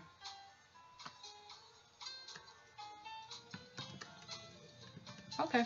I don't know. Something just happened. I don't know. Yes. Okay. How do I know how much to charge for prints? For the most part, there's a couple of things that goes into pricing prints, but if you don't know how much to price for prints, keep your quality of the print as high as possible. Keep the cost of the print as low as possible, and let's say, and then just kind of go by the price that you see is like the average price of what you see in Artist Alley. Like 11 by 17, you know, tabloid size prints sell usually $15 to $25, and that's typically of anime cons. They might be $20 to even $30 at Comic Cons, especially if you're more popular. So the more popular you become, the more you can charge for your print. And of course, the more you pay to make your prints. Let's say you do it on like metallic silver paper, because I know of an artist friend that prints some of her prints on metallic silver paper, so it kind of shines a little bit. People can tell that, oh, this is different, this is interesting. So of course, they're not going to expect for an 11 by 17 metallic print to be $20 when just a regular cardstock costs $20. So you can compare it to your market. Yeah, I don't know. Photoshop was being funny. Postcards. And then there's the other thing too, like I'm going to charge on the higher end, not because I'm popular, but because I'm not selling fan art. So the thing is, you have a quantity versus, it's like a quantity versus amount. I know for a fact that typically I get about 40 to 60 transactions, as in 40 to 60 actual sales from a person. And more often than not, when a person is buying from me, that's other thing is your market. If you're mostly noticing that a lot of people that buys your stuff is like between the ages of 15 and 25 or 15 and 22 maybe, they don't have a lot of money. So even if they would want to pay more for your stuff, they literally do not have money. Most of my buyers are about 25 to 40. So they have more money, but also because they're older, they have more discerning and particular taste. And since my stuff is original stuff, more often than not, people are buying it to display it in their homes, as in like an actual decorative piece. And if you look at the price of painting copies at, let's say, I don't know, at a Target or at a home studio store, like places where you buy stuff to decorate your house, they usually run around the $50, $60 range. I'm not selling canvas prints, so of course I'm not charging that much. But because I know that I'm not going to make a lot of sales, like a lot of actual individual people buying stuff, I'm trying to get the average up. And since I know that the people that are coming to me have a little bit more money and they're not spending their money on extra stuff, that they don't mind coming in and saying, you know, oh, okay, you know, I didn't sit there and bought 50 Naruto pins or whatever. I just happen to like your artwork, and it's not going to scare me if I drop a 35 on it, especially if I know that it's a nice quality print and it's big enough, and I don't buy art prints that much, but this one is cute and I'm going to display it on my wall, not just for my geeky self, but, you know, for other people to come into my home and notice that I have good taste. So there's a number of factors, like your market, how many people is in competition, how much it costs you to make the print, how well known you are, what's the quality of the print. I don't know why this is over there. the size of the prints. So I mentioned 11 by 17. I actually go that size and I go higher. I go to 18 by 24. Anything bigger has to be special order, and that is because, again, I know that the people who are buying my stuff, they're doing it for decorative purposes, and more often than not, someone wants a bigger print to put on their living room walls or something like that. And because most people don't sell of that size print, I don't have as much competition.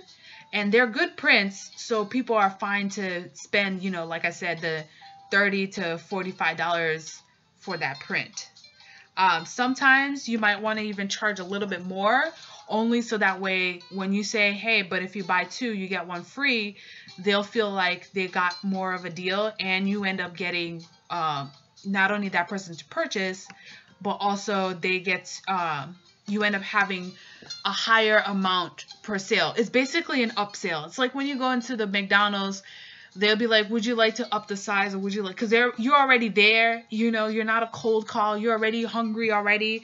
So they'd be like, would you like to add a Coke with that, or would you like that, make that into an extra large size for an extra 30 cents or 40 cents or whatever, because you're already there buying. You're already there with your credit card or your money out. You know what I mean? Like, you're already in that mindset. So it's much easier for me to sell a bigger or more expensive print to someone who already likes my work and intend to buy it anyways, than for me to sell cheaper prints hoping to get more people to buy.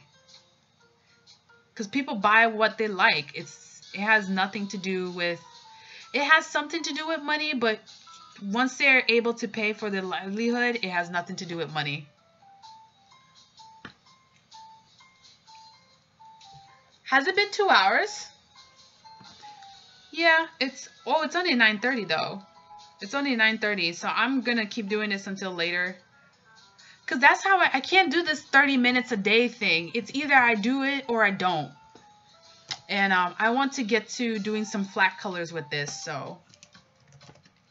And it's a live stream. I've seen live stream go for like 8 or 9 hours. This will not be 8 or 9 hours. I have work tomorrow morning, but I need to eventually get this print done because I need to send this out I want to send this out either this week or next week, so in case there's a mistake with my prints, because that has happened. Overnight Prints and other print stores would send me someone else's order, and I'll be like, this is the wrong order, can you please send it to me?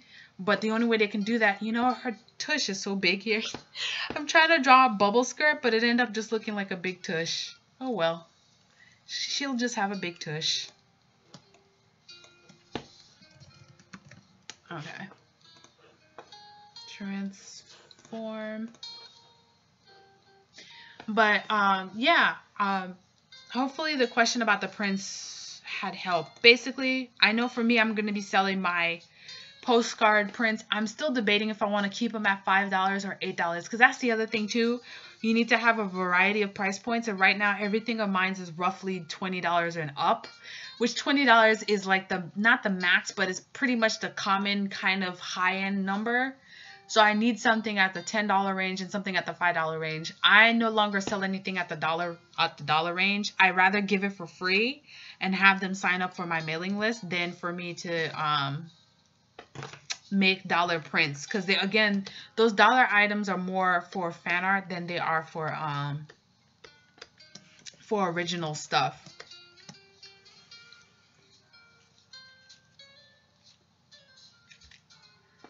Ah, man, 4 hours. Like, if I wasn't working, I would not have no problems just waking up at 10 a.m. and then just have my stream until like 5, 6 p.m. and then just finish it there. And plus, I know there's been a number of people coming in and out of the stream, so, yeah.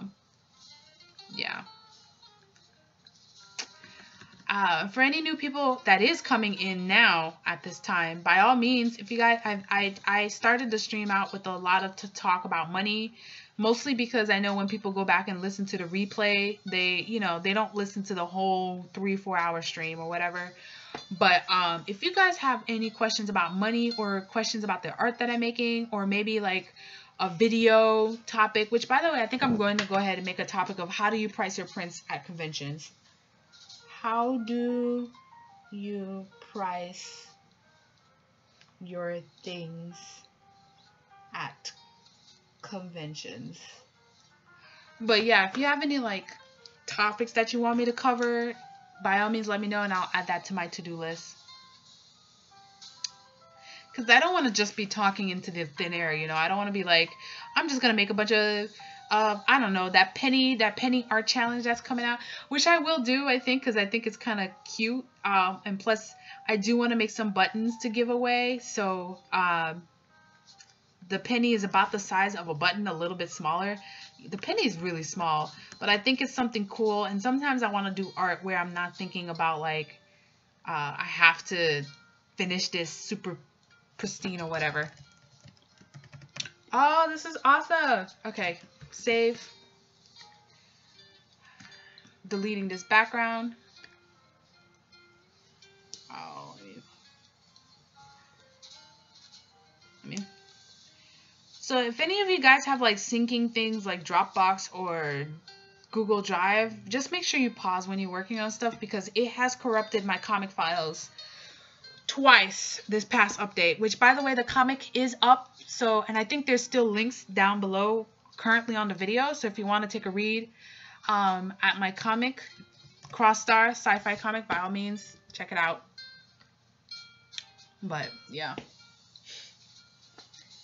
Yeah, there's this challenge where you draw a little art the size of a penny. I didn't come up with it. They did. People did. People just started doing it. So I was like, that sounds kind of cute.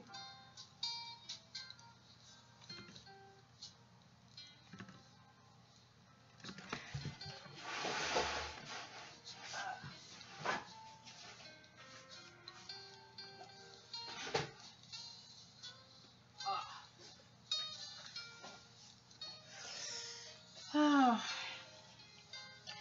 I'm glad my print advice helped you guys. Okay. Yeah, because what happened is Drive and Dropbox will lock off the file while it's syncing, so that way it doesn't accidentally duplicate it. At my job, they have a syncing thing that happens on their end, but what it ends up doing is it makes a duplicate file as a temporary and then replaces it. But there's been oftentimes that the file end up not saving correctly, and then you end up with a 0-byte file, and you lose all your artwork. And then you have to go and find the temp files that's hidden somewhere in that same folder and hope that it saves some of it. Like it would make a ghost copy of itself. And it's just dumb. Just make sure you turn it off, and then when you're done, save a copy on your actual computer and then drag it onto your syncing folder. You don't want to redraw this again. Oh, it seems I missed a question here from Art Geek Design. A following and being able to sell tend to be hand in hand from what I've seen. What do you think about that? Okay. I had mentioned about this before, but like I was using the example of the people who work at BuzzFeed, right?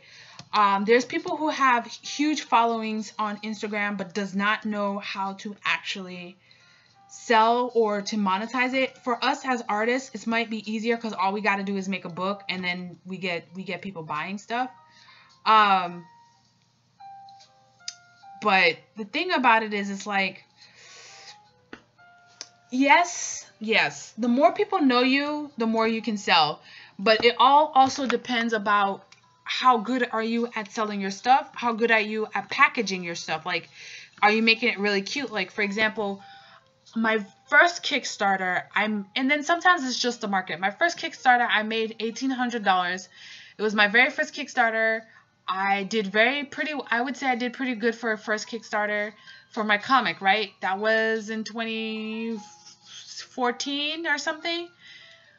This past October, all I was asking for was $875 for the print of my Queen's book, and I could not make $150. Like I made like $160, and that was it. Like no one else wanted to. I had 7 backers. No one else wanted to back to that. So you have this thing where it could just be something that people want, and then you have this thing where it could just be something that people don't want. And of course, this, like, it goes into the whole notion of conversions. Like if you look at it, most people know what the store Forever 21 is, But if you look at their online sales, they only get like maybe 20% conversion for the amount of people that go to their website. They only get 20% conversions.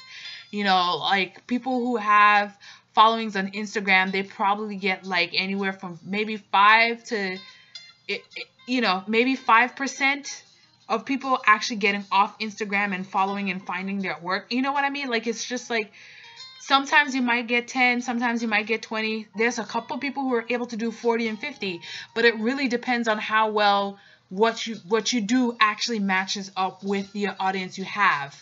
You know, and then you have things like bots. Then you have people who moved on and they don't like the same thing, but they never went back and deleted anything, or they just decided to open a new account instead of deleting stuff.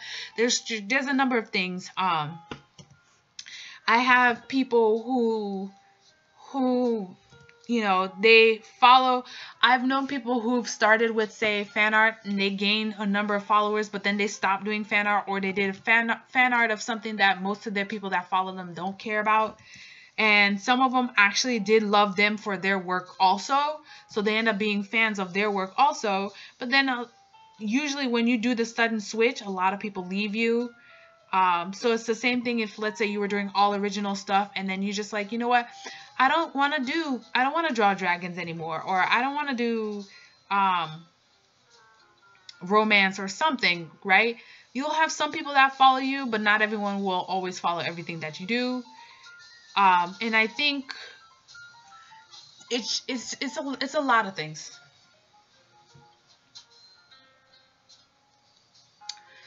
I think the art world online is a bit too insular.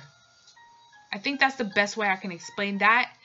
I feel that we're all trying to tap the same market within our bubble, and that we're not trying to market other people.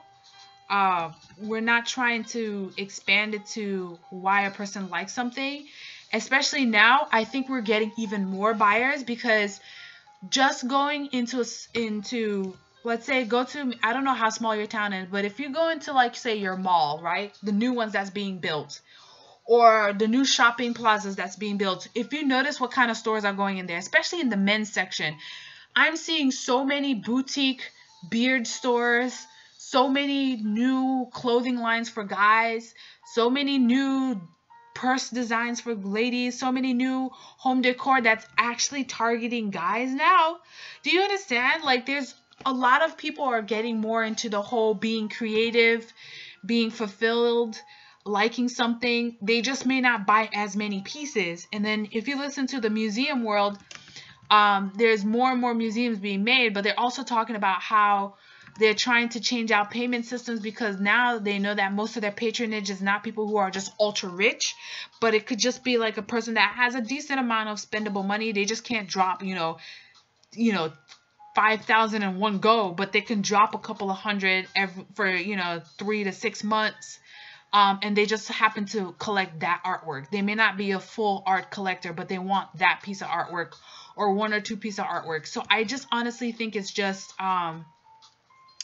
I feel that the online art market is very insular, and that we're not really expanding it. And now with so much print on demand that can be done internationally, like, there's a lot. There's a lot of niche that people just don't think about. Like, for example, where I work at, most people, like, when you go to art school, people don't really think about that. But seriously, look at the clothes you wear. Look at the closet that look at your closet. Go into the kitchen. Look at your cups. Look at your plates. Look at the tablecloth. Look at the carpet on the floor. Guess what? Someone had to design that. And not just design just the actual cut, but the print. Someone had to draw that print. And that's basically the sector that I work in. But most people won't think about, oh, if I'm going to art school, I want to work on video games. I want to work on comics. I want to make children's books. I want to make cover illustrations, which those are still there to an extent. They're there. But people don't realize that how many malls and retail stores are there? How often do you go in there? Maybe once or twice a month. Just randomly you decided to go more than once a month, and they had to turn the entire store changed with new product. Just go into Target. Go into Target. do you know how much they have to, do you know how much people that has to sit down there and draw every day in Target?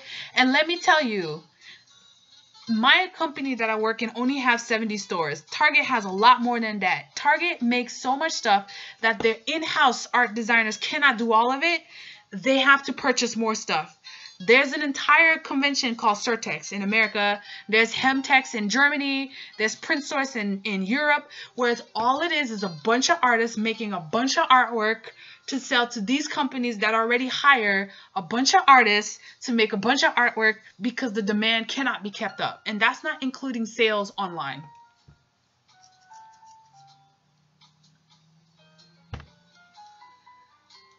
Honestly, I think if you find the actual contact information for the gallery, just go ahead and shoot them an email and send them an whatchamacallit, send them a phone call and ask what would be a better time and what would be your submission policies. Is there any kind of particular shows that you're looking for submissions for? That's what I would do. I have never actually submitted to a gallery. I've had one or two that had said that, hey, we're looking for a show and I think it would fit for your artwork would fit. But I personally have not. But so far, I would assume, like, if you want to get into anything, that's pretty much what it is. You got a cold call and cold email. More than anything, though, definitely know what kind of gallery you're submitting to. So that way, and see what kind of past works they've had. So that way they know. So that way you know that whatever you're submitting to them actually works for them. Like, it's actually something that they would actually have. So,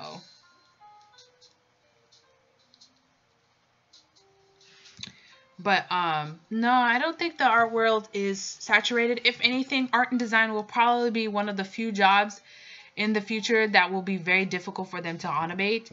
And we're just going to keep on developing new and new things. Like, our life will be mostly experiences.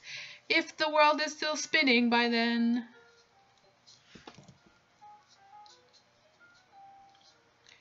I mean, that's like, it's almost like saying how many Star Wars movies do we need?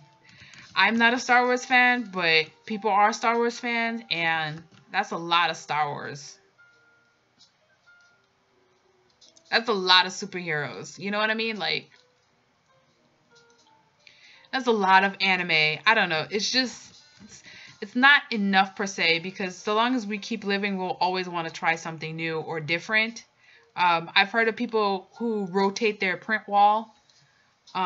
So they'll buy a set of prints, and then as the season changes, kind of like when you change bed sheets, they'll change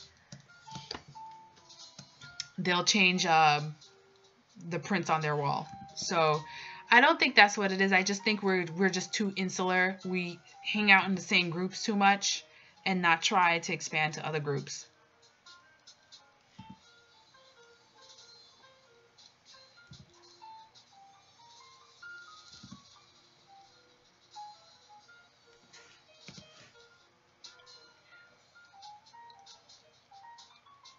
I would work faster, but with the size of this file, and because whenever I'm streaming, Microsoft end up just ignoring my pencil tool.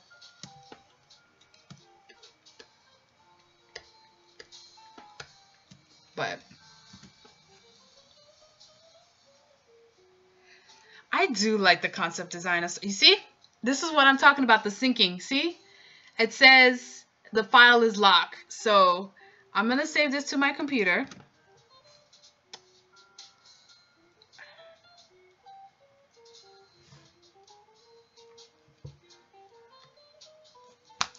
And I'm going to unsync everything right now. Pause. And pretty much the file is locked until the next time I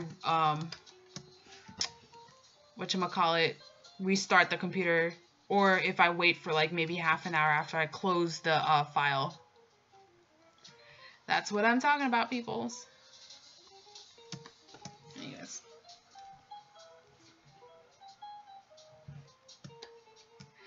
Yeah, I mean, and it's not even just art school or college. I think the education system in America, Again, I only could talk about America. I can't talk about other countries. I'm not trying to compare. Some people like to go around comparing things, but like, have you actually lived there? I can't talk about Canada. I can't. I'm just going to talk about America. And I'm going to be talking about the resources that we have on hand. And I already can tell by the resources we have on hand that this is highly unnecessary the way, like, what they teach us. But at the same time, it's almost impossible for them to keep up. So it's just, I don't see, if you can't keep up, there's no reason for me to be spending this much money just for you not to keep up.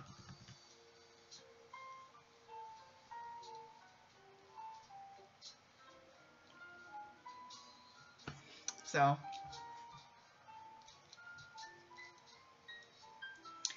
yeah.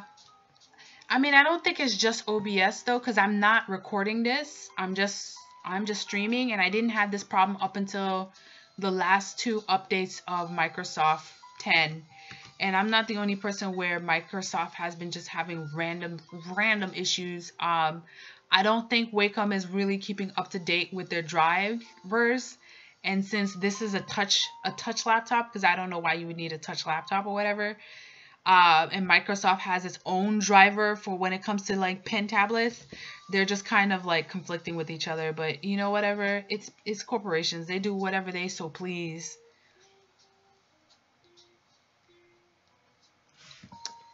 So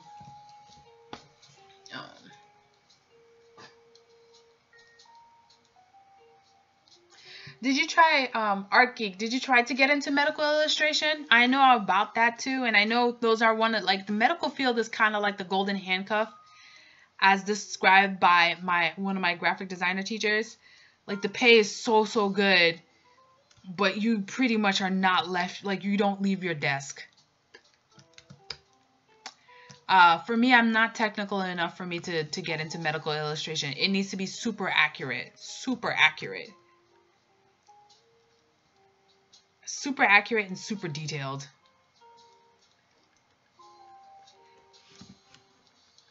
But it's the same thing, like when I first went to art school, I was thinking I was going to do concept design, right? Then I said, you know, I'm not really into doing too much concept designs, especially since they all end up looking similar to me.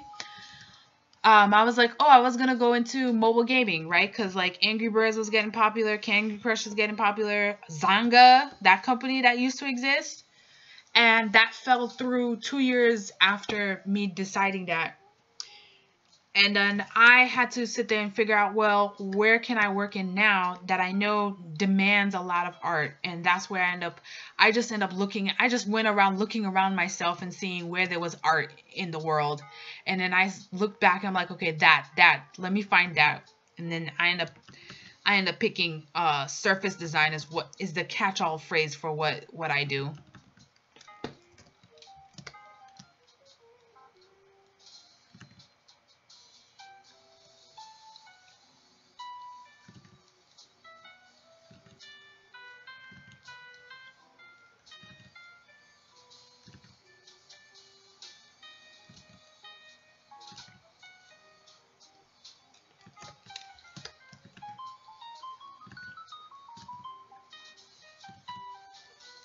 So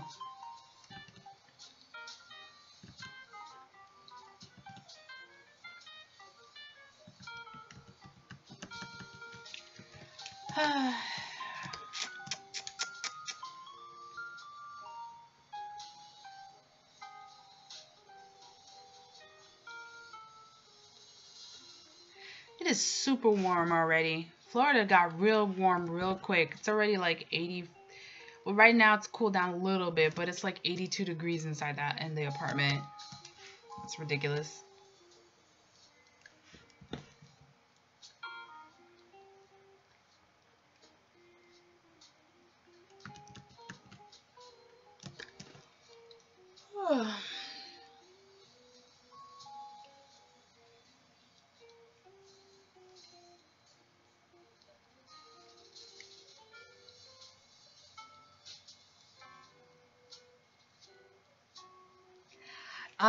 Yes, the whole Disney thing.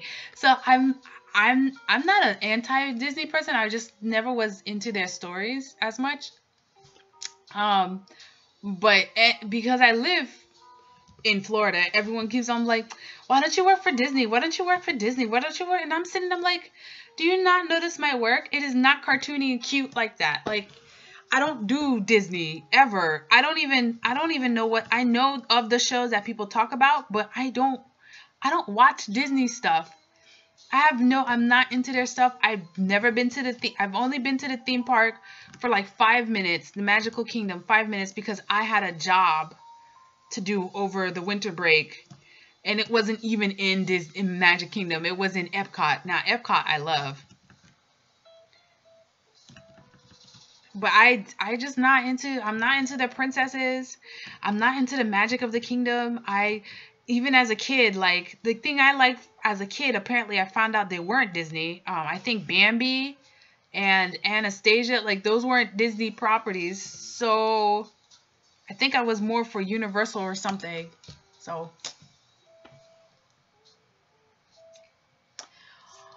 I'm actually, I drive back and forth between Orlando and Sarasota. So an hour about either direction of Tampa.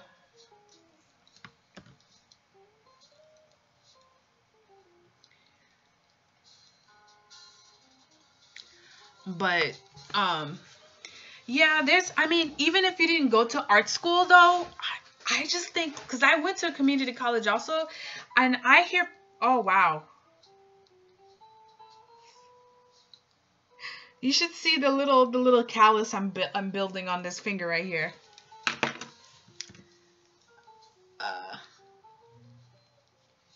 I think I need a little bit of tape or something.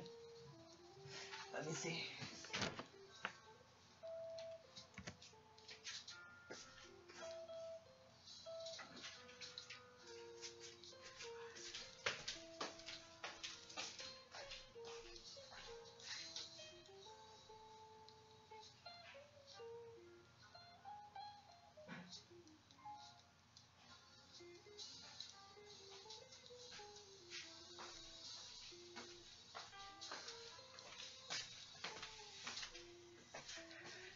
All right, I'm back.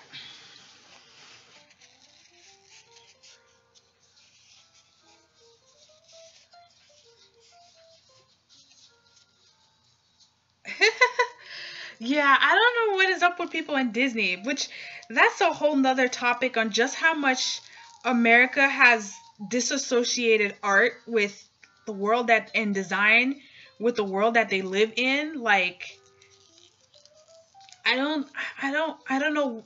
I think it's just now that people are starting to, especially with things like Pinterest and Instagram becoming popular, like, people are now starting to realize how much art and design affects their world. Like, your car didn't just came out of the lot looking that good. There's something called an industrial designer. That person sat there and decided between making the car looking cute or looking awesome or looking sexy versus it being aerodynamic, down to the details of the fabrication, the colors of the interiors, like the colors that are going to be out of the, it's all of these things that I don't think people are starting to realize that design affects everything. So, like, you pick up that magazine. Why did the magazine look attractive to you? What makes you more likely to read a magazine versus an actual textbook? You know what I mean? Like, it's because it's been designed that way. Because it's made to look appealing that way. But people just don't. It's now people are starting to realize how much art and design is affecting them. And now they'll start to see, I can't tell you how many times people are like, oh, I design stuff. I make designs for clothes. And so it's like, oh, so you're a fashion designer. I said, no. And then I'll point to, let's say it's a guy. I'll point to their tie. So you see that pretty little print on the tie? I do that. And I'll point to a lady. I'm like, you see that nice little paisley print that you have on your skirt? Someone had to draw that. It didn't just magically appear. It's not like they pressed the easy button on the computer and it just happened.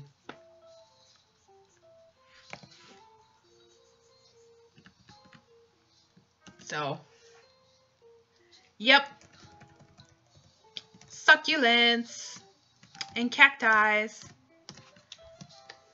Because it's trendy, and it's probably one of the few trends that I actually thought was pretty.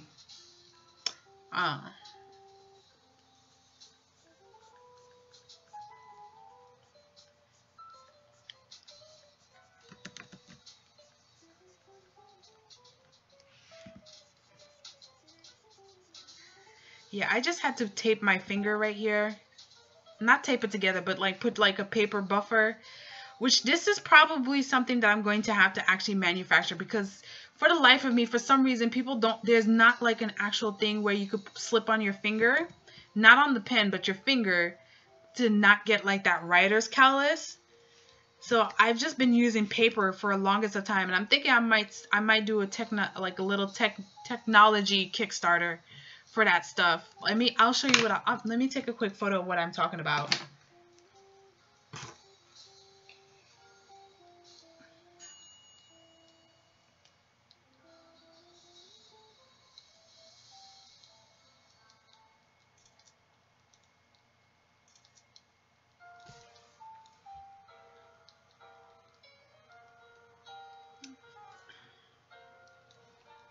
Let me see, because I'm surprised no one has made this yet.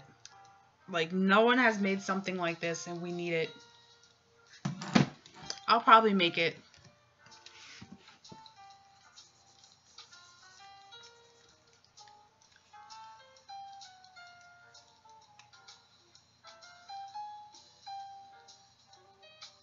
Oh, yeah. I mean, Disney pays a lot, so they want to literally own you at that time. And also, I think they have a number of, like, how should I say, a number of,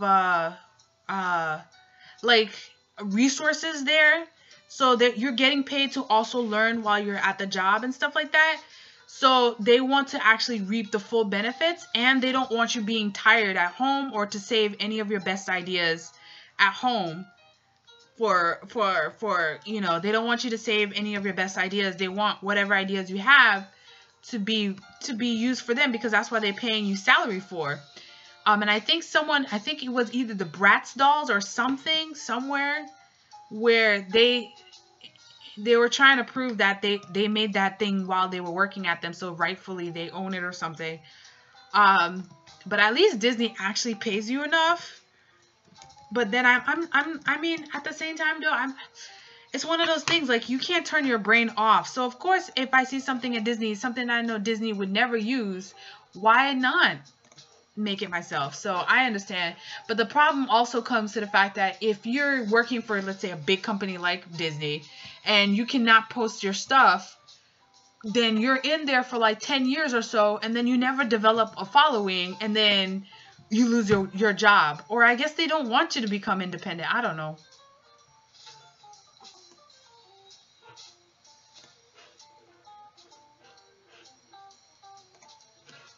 Who knows?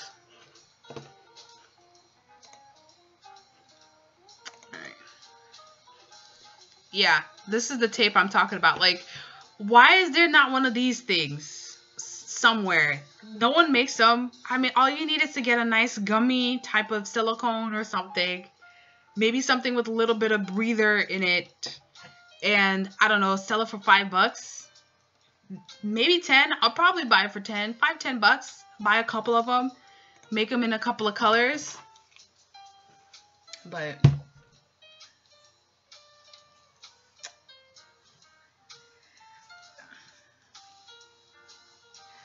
yeah. To me, the only time I would accept that is if I'm only working for them for like maybe, I don't know. I don't think I'd be able to work at a place like that for longer than like three years. And you'd have to be giving me a good like $120,000 a year. Unless I'm relatively new to the market, then I'll take $80,000 for 3 years. And then I bounce. You know what I mean? Like, I would not.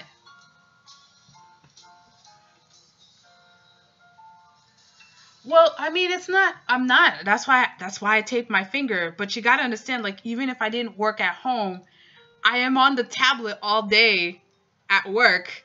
So this eventually is going to happen at work. So I'm putting the paper to keep myself from getting hurt because it provides as a little cushion buffer. I'm not getting cramps or anything. I'm just getting a bunch of calluses.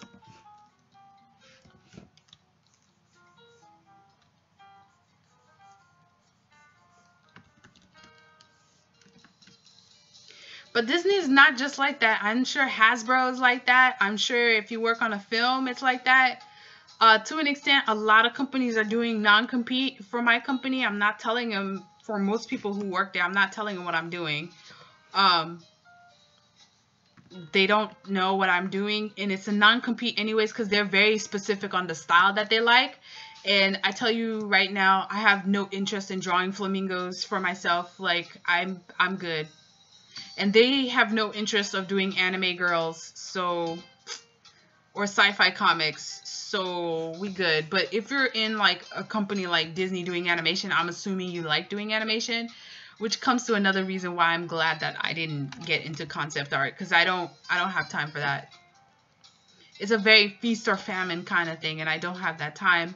A very famous concept artist who's no longer a concept artist went and opened his own school actually in Singapore, Feng Zhu. And I'm just like, well, why would he stop concepting, right? And he's like, I don't do it as much, and he does, but he makes sure he picks like the very, very best kind of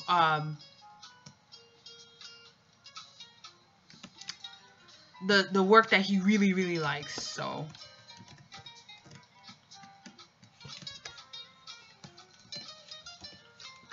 okay, I'm gonna cheat right here.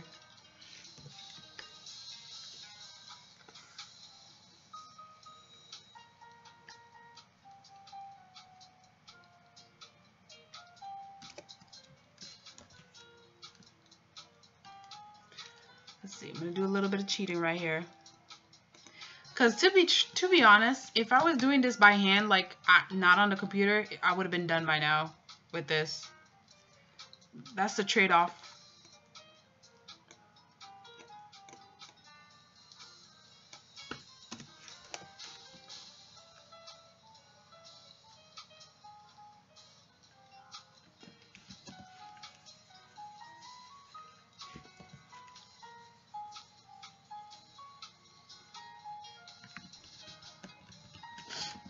So, I mean, I say be careful, but if you got bills to pay, which is going back to the start of this podcast, that's why you don't want to be trading your time for money. And that's part of the reason why I want to leave my job, because I honestly feel like if I really pay attention, I should be able to spend, like, I'm not getting any younger, and I should be able to be making more money per art that I make versus sitting there and making like anywhere from 2 to 3 or more designs per day at work. Per day. That doesn't include the changes.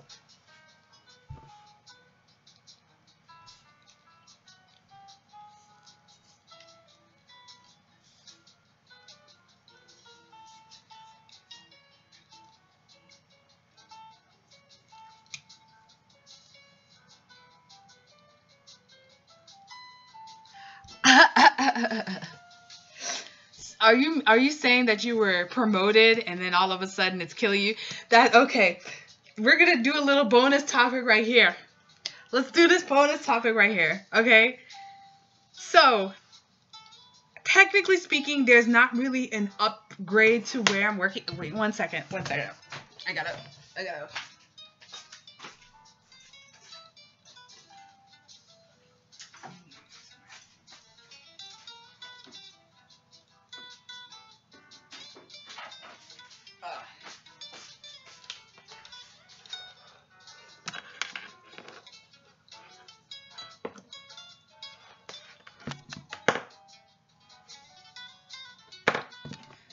Sorry about that.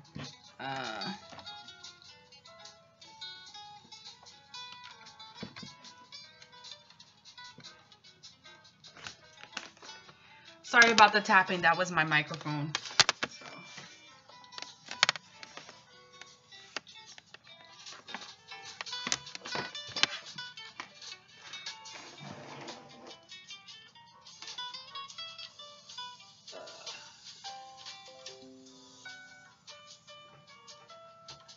Okay. Yeah. Yes. I work for the corporate office of a retail store currently. But I've worked for several retail stores. So one of the past ones was like Macy's.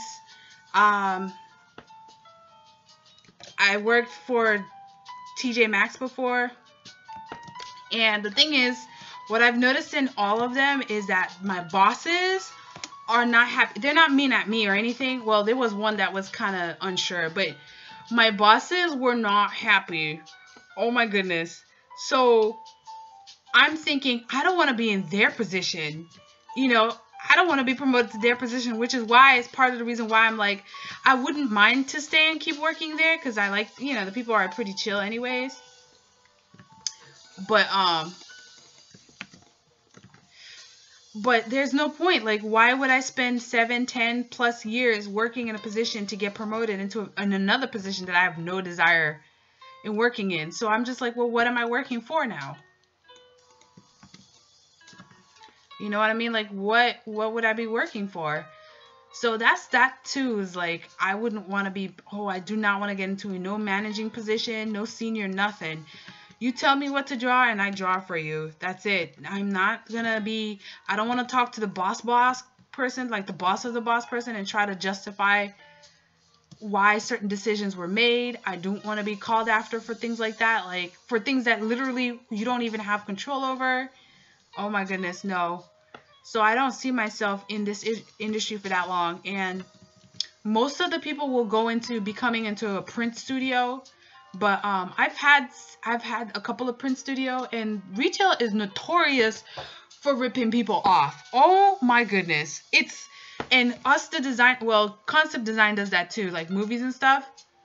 But we as the designers are trying our best not to copy, but when they literally pick something up and say, I want this, you make something kind of like it, they're like, no, but it doesn't look like this. And you're just sitting there like, do you want to get sued? I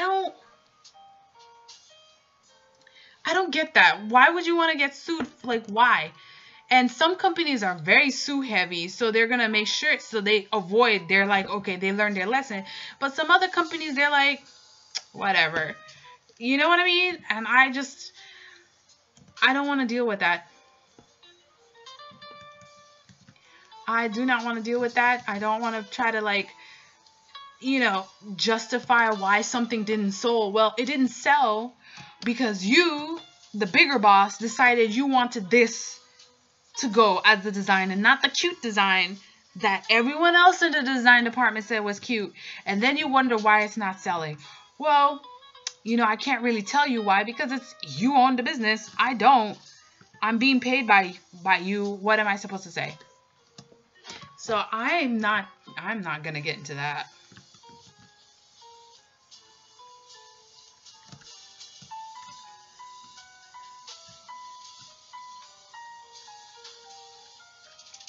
I am not going to get into that, guys. So if I have no intention of actually building, and then being into the print studio, the thing about the print studios is like you have to make a bunch of prints. If you think I make a lot of work, or comic artists make a lot of work, you have to constantly make things in trend. And to be frank, the last 3, 5, 6 years, I don't want to buy none of that stuff. It all looked like a super sick unicorn that was having some genetic disorder, threw up its innards on a piece of fabric. Like, way too much stuff going on, too many colors. And was that really graphic? I think that was kind of graphic. I'm sorry. But it's gross. And I would not be able, my brain just would not be able to go there in making those kind of prints. And then there's also these weird kind of college trendy prints. Like, I remember when arrows were a thing, which arrows can be cute, you know, sometimes, but they ain't that cute. Cats are always popular. I don't know. What is trending? What is trending? I don't know.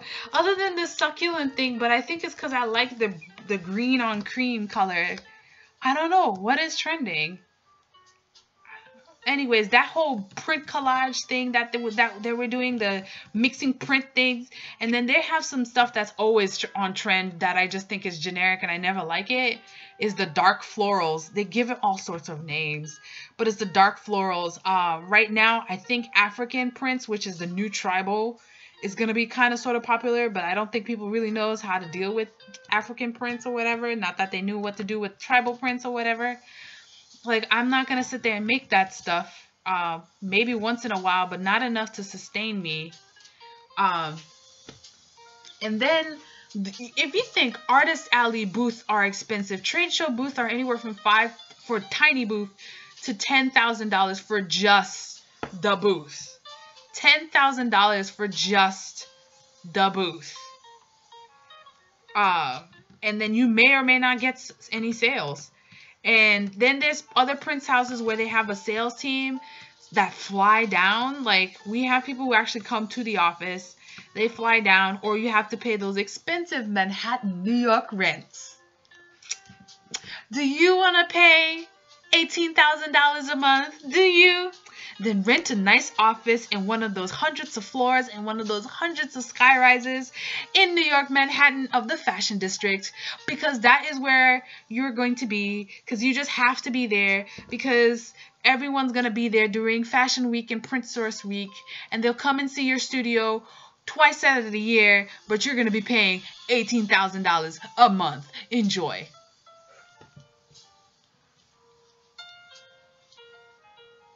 Yeah, well, I don't know. And was the Spoonflower? Spoonflower came up with the thing lately, and I've seen them on a couple of books that was printing out last year. And then, yeah, with the Black Panther, I would not be surprised if the tribal print start coming in right now.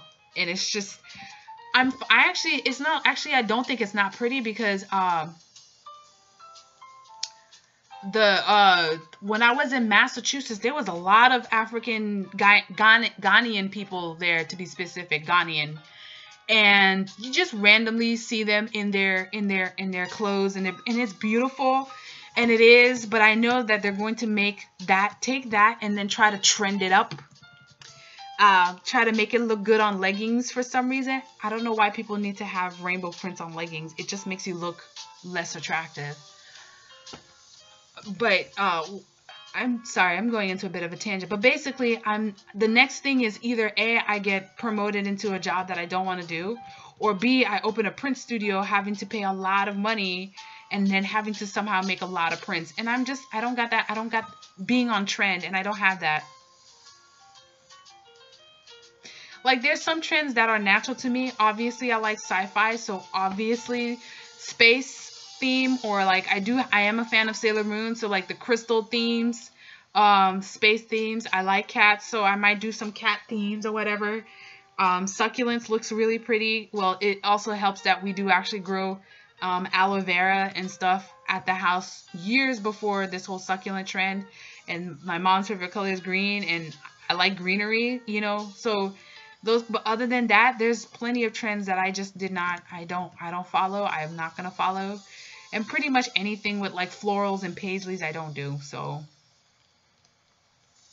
like, I could not keep up with the trends of Target.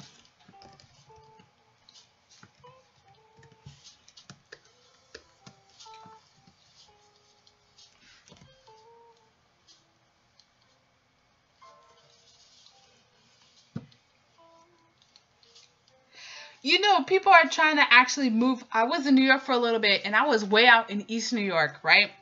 Which freaked out, like, most of my family, because they're like, oh my goodness, you're in East New York.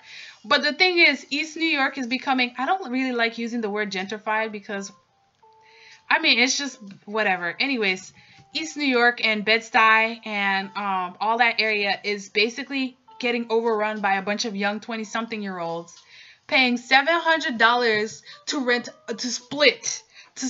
Your room is $700 a month. Okay? And, whoa, I just went off a tangent. Sorry. We're gonna rein it in. The point is, I'm not gonna be a print studio. Everyone's trying to be a print studio, and The print studio that's already established has plenty of artists that they represent that people just go to, and like they got that thing down pack.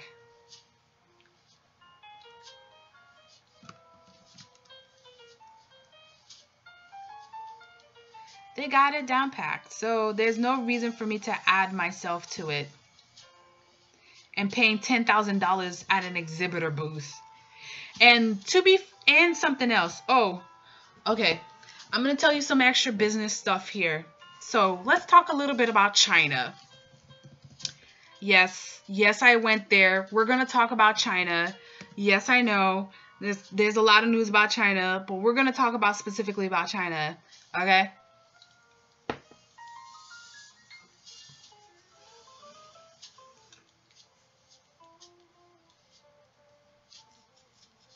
Oh yeah, the rooms can be, if you want to go a nice place, the rooms can be anywhere from 700 to 900. 700 is closer towards the ghetto area, which is where I was. All right, most studios in the Brooklyn area that people be talking about is roughly, if you're lucky, you can find a studio for $1,300. So, anyways, China. Let's get about China. Because China knows now, since they've been manufacturing for us for so long, and they manufacture for several people, and they honestly are sick and tired of having to deal with minimums.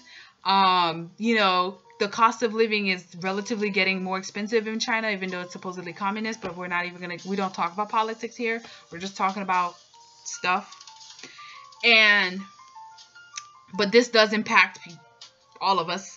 As artists anyways. Do you know that they got their designers too, people?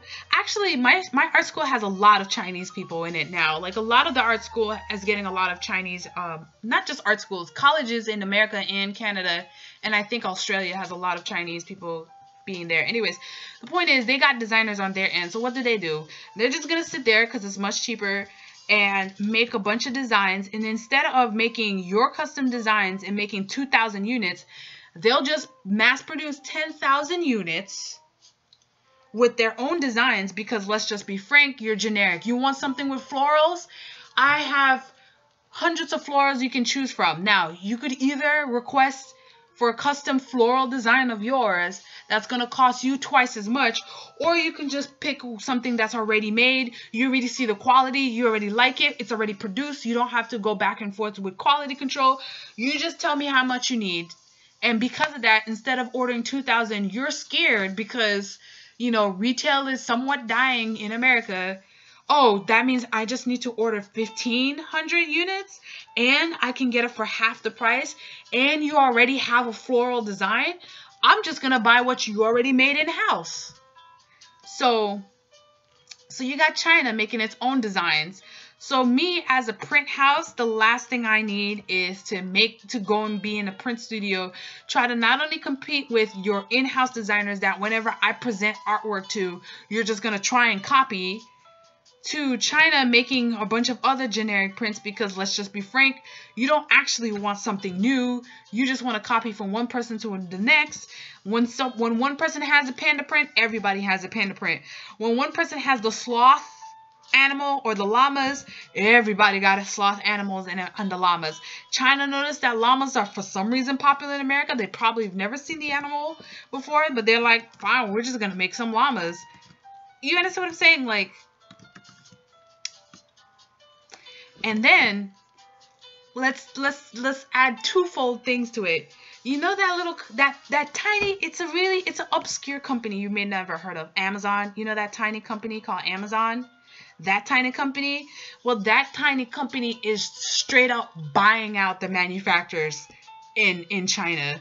So whenever you go into that little web store to get your little obscure thing and it says Amazon Basics on it, that's called Amazon owning a entire manufacturer in China and just ordering 1 million units. Because why? You know what I mean? That's what I'm saying. So, OMG, China. Or, I mean, Americans do that too.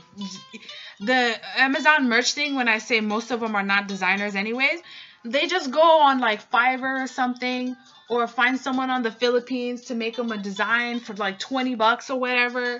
And they take the design, they put it on the shirt, and they sell, and they make $20 on the first day. Do you get what I'm saying?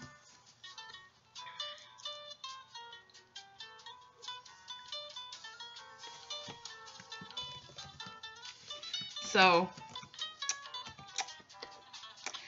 I don't see myself in my industry for all that long, because I think we're really going to have some serious like retail issues coming up in the future. Even with Etsy, when Etsy opened its doors, the floodgates of the Chinese and the other manufacturers putting things into China, I know that it's not just them. I know Germany is becoming a very large manufacturing country also. There's a lot that I see in my industry that I just don't see myself doing. Like, I don't see myself making art, that kind of art for people. If it's for the trendy stuff, that's the that I guess is trendy and people like it. They said they saw something on Taylor Swift or on Beyonce, and all of a sudden people need to have a version of it, even though they don't understand that it's a stage costume for a reason. Am I being a little too salty? I just don't like. I like the idea of silver leggings. I just don't like silver leggings on people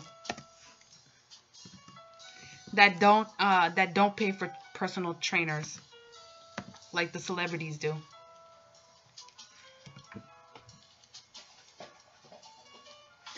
So, or like when you have a mother who is 54 years old, who doesn't even like using the computer, who never used the laptop before until like a couple of years ago because she got bored, ordering stuff on a regular basis from China or Taiwan or Korea on the internet on a regular basis, when your cousin that you haven't seen in years, you come to their house and there goes a package that came from China or Korea. Like, when you go to your local place of worship and you can recognize exactly what online shop this person got their stuff from. Like, it's, you know what I'm saying? Like, I don't see a future in my industry all that much. In the same way, I don't see the future of my work in like anime and anime and Comic Cons all that much.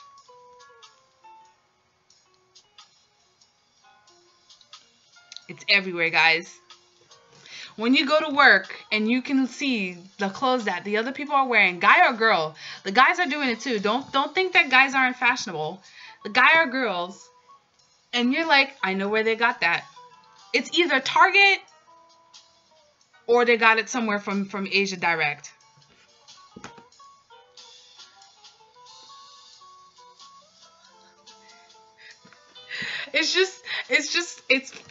It's actually quite fascinating. Or things where people make decisions where, I think there was a decision to drop a piece of reindeer art that's selling like hotcakes. But they're like, I don't know, we've done reindeers already, so we're just not going to do it again. And I'm just like, and my boss is like, but it sells. And they're like, but we've done it already. And I'm just like, what are you trying to pretend to be a designer? You're not a designer. You're the buyer. Buy what's going to sell and enjoy it while it still lasts. There's no point in wasting your money like this. Which is why if you're going to try anything, let's say going to a convention, doing a Kickstarter or whatever, it really baffles me how much times I keep hearing people are losing money off of Kickstarter because they don't do their numbers correctly. And I'm sitting there, I'm like, you're supposed to be charging 3 times as much as your base cost for anything that you do. Unless, even if, okay, if you find something that you want to do, right, and you notice that the margins are too low, like you cannot even double it, then don't bother doing it, or just do it for yourself and do a very small limited run version of it. Like, I would love to do a full color hardcover art book. I do not have enough people following me. That's one. And I for definitely cannot do it on my own. So I'm not just going to sit there and hope that I'm going to sell 700 units of a color art book. I probably could.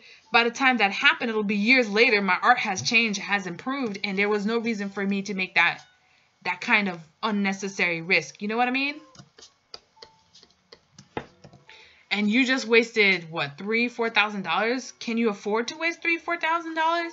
Even when you can afford to waste it, there's no reason to waste it. You can use that thousands of dollars for something else.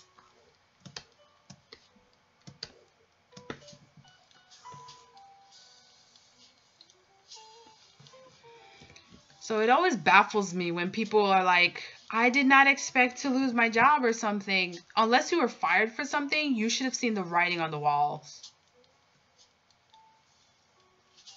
When your own accountant is like, they're not going to last another 20 years. I'm like, yeah, I don't think so. And then when you start to notice the decisions that they are making in any place, of course, like Macy's is serious. I mean, they try to do their numbers, but for how much, whatever numbers they're getting, I mean, how many Macy's commercials is on YouTube, for crying out loud?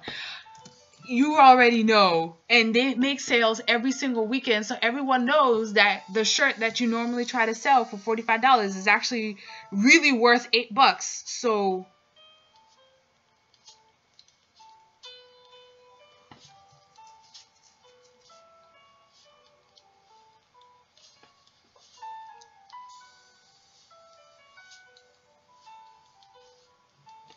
yep. Yeah, it's the same thing with their fulfillment, or what I'm going to do with the comic is use CreateSpace.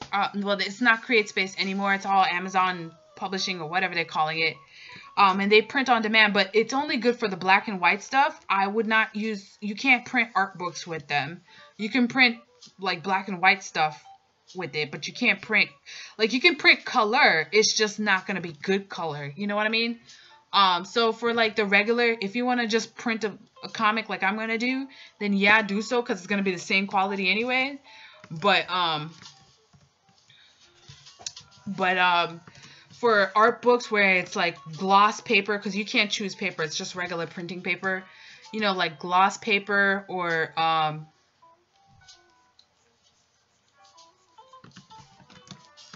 hardback. I don't think you can choose hardback. Maybe in the future they might change that, but I don't think for print on demand they will, unless technology itself has changed.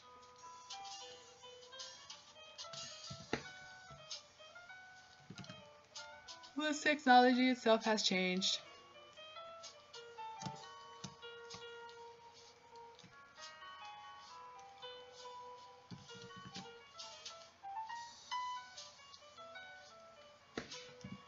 Yeah. So there's a lot of things to be cognizant about as you go on with your life, because I've wasted enough time. I've floundered around. I'm still floundering. Both me and my brother is pretty much floundering. It's like they don't teach you that. I don't think they want to teach you that in school. Here's the funny thing, right? Here's the funny thing. I'm sure some of you probably had some family member in your life that was like, why don't you go be a doctor or a lawyer or, I don't know, whatever other so-called, an accountant. Maybe an accountant, you can keep being an accountant. But, like, they'll tell you to go be these things or whatever as if it's the easiest thing to be those things to begin with, right? And they don't realize, first off, if you want to be a doctor, I really, really hope, whoever you are out there, I really hope you do it because you actually want to be a doctor. Because it's far too taxing, both physically and emotionally, to be a doctor and not in it because you actually want to be a doctor. I don't know how can people, that's probably the people who go straight into doing like private practice, like just general clinic. You know, those doctors that just so quick to give you a pill. Or they just like, oh, you probably just have a general infection. You don't have anything. They don't actually look you up or anything like that. Maybe that kind of a doctor. But things like being a lawyer and an accountant, and those things are mentally draining and super taxing. If you do not have that mental fortitude to deal with it, it's not going to work. You won't be good at it. And to be frank, the competition is stupid high. Stupid high. Lawyers don't make money until they become partner to begin with. Like, you make something, but for the amount of work you're putting into it, you don't actually make that much money in comparison until you make partner. That's where the money is at. And you actually have to, I don't know, win cases. And that's if you become like some kind of celebrity lawyer. If you're just a general legal defense lawyer, you could end up defending people you don't want to be defending. Or you could end up wanting to defend the innocent but end up being, messed up by the system and constantly dealing with the bureaucracy of the system. That is very taxing on the body. Like, I mean, can you really stand to be in surgery anywhere from 6 to 18 hours straight? Can you? Can you concentrate with someone's life in your hand just for a paycheck? I highly doubt that. Let's not even talk about the amount of suicide rates that deals with people when they're trying to take the MCAT. Let's not even get into that.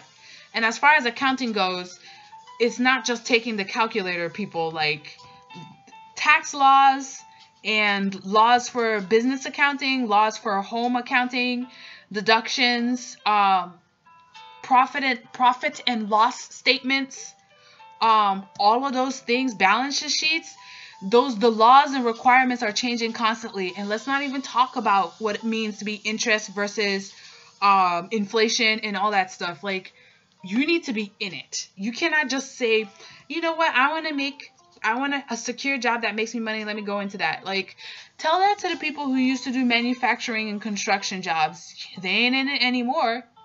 Even if they wanted to, guess what? Guess what? Okay? Alright.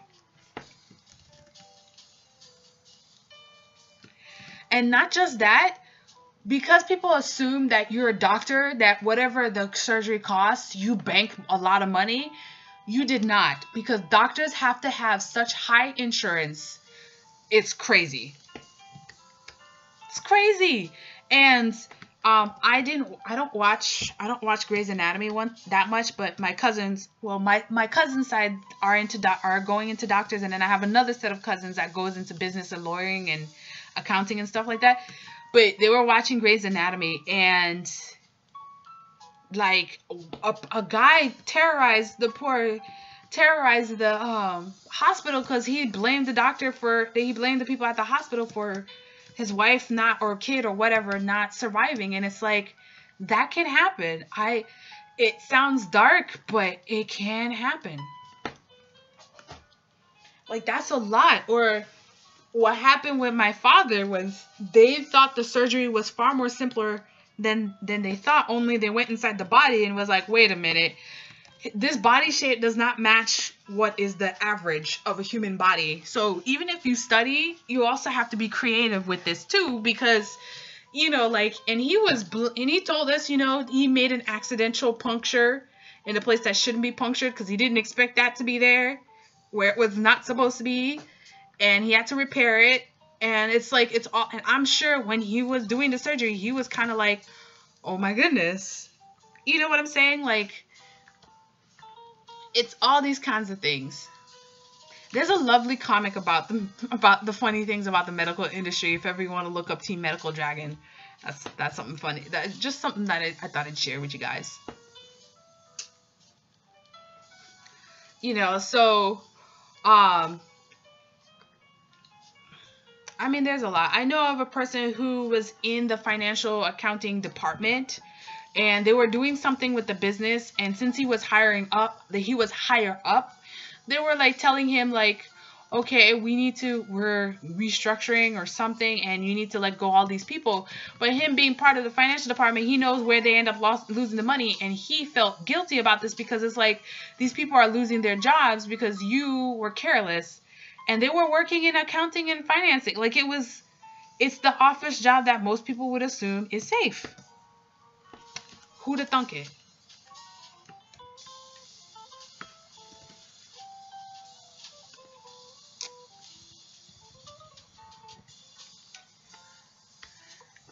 So, and then you hear all these people where they were just a few years from retirement, but they let you go because, I don't know, because. So, whenever anyone tries to be like, well, why don't you become a doctor or whatever? And it's like, if that was not in your mindset to become a doctor, if you do not have the money to be in school for about 12 years after high school, it ain't gonna happen. Sorry. It doesn't work that way. And then there's other things like where there's actual opportunities, like all of a sudden these lifestyle brands are coming up and these lifestyle coaches are coming up. That was not something that people really talked about back in the 90s and the 80s. And I'm not that old, you guys, but I'm just saying that that's what people have been saying, that they weren't talking about it back then. I'm not that old. But the point is, that's a whole new business venture now. And then we have all these like designer or like boutique gyms and stuff that's coming in. So speaking of my industry, making prints for the athleisure, that's what they call it, athletic leisure, is booming. I just don't make prints like that. You don't know what the future holds.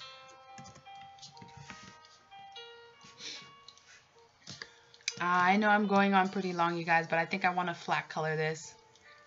At least.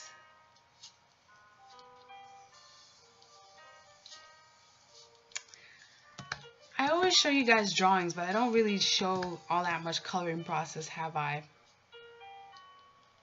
I tell you, it does take me that long to do these things, so it can't be helped.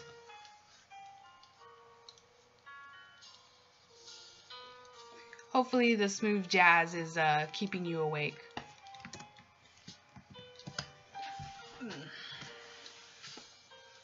Thinking I might actually change this out right here. I think I'm going to separate this out to add some background information. I'll probably be here for another half an hour or so, you guys. So if you have any like final questions, let me know. I know it was a long stream. Sorry. I always get a sudden like adrenaline boost right after I recovered from being sick or whatever.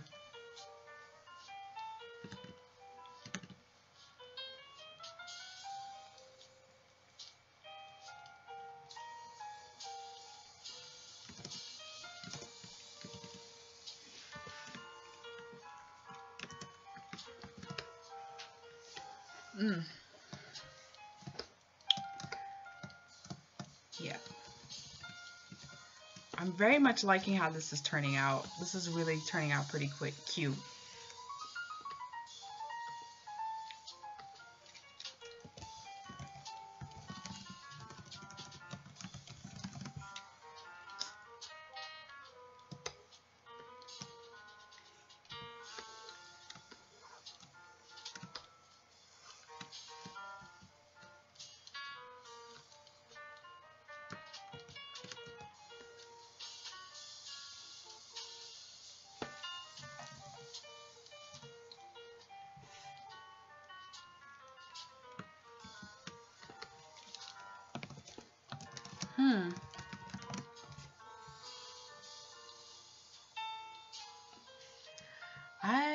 I guess it's weird.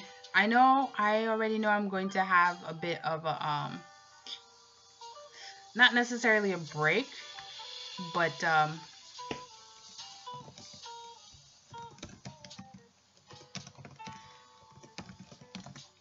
don't know. I am relatively excited that I did get into Anime Boston because people have hyped up this convention so much that I am genuinely curious. And since it's the first con since after 3 years, I am a little bit excited, you know? Plus, Florida has really bad restaurants for the most part. There might be a few good here now and then. But Massachusetts, I was there for about 9 months or so. Delicious food, man. I am ready to eat. I think that's probably like my biggest thing is I'm ready to eat. Maybe get some drinks with some friends because I actually have friends up there. I think that's what's gonna go down.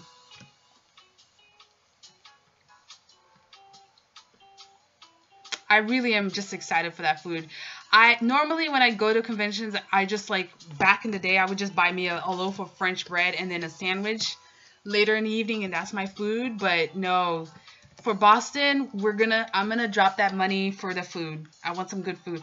I know exactly what restaurant I'm going to because I went there like 5 times when they first opened, and that's the Chinese Merch, and it's Indian and Chinese fusion.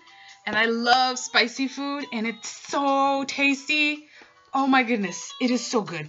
Oh, it's so good. So good. I'm ready. Oh, now I really can't wait. Oh, I can't wait. Honestly, I think I might just do like a regular trip up to Massachusetts just to eat good food.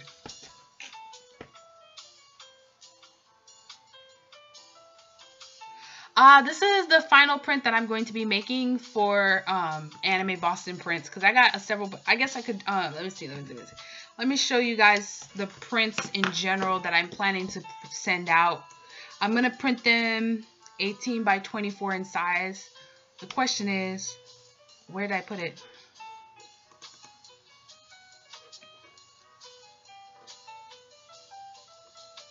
Oh, here's something I can show you guys. You see this beautiful mermaid? I did that at work. It got dropped. Hope you like it. At least I learned how to paint from it because when I was working on it, I was like, I already know they're gonna drop it. But at least I enjoy painting it. But you know, that's the other thing too. There's a lot of designs that comes up not in just in any design industry, and from the concept designs of movies and films that will never see the light of day. So I'm gonna have this girl here. I'm gonna have whom else? I don't know why people like this print. I just was having a nice day and decided to make this print. So I'll be having that one. Where are you all? Business. Convention. Print list. There you go. So that's 15 pieces. Wow. I have 15 pieces to show. So I'll have 16 pieces instead of 15. That's fine. Yeah. I think that's, yeah. I got 15 pieces here for the convention. And some of them don't all sell as much as the other ones. I got some bestsellers in here.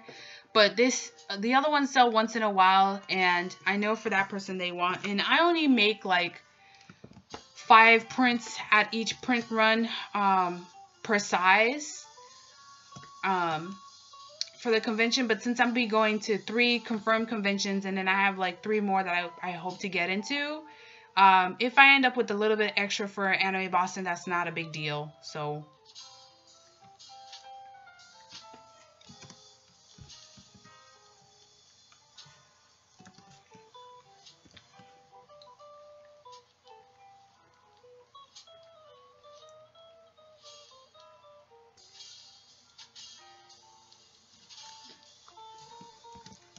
it's not a big deal at all.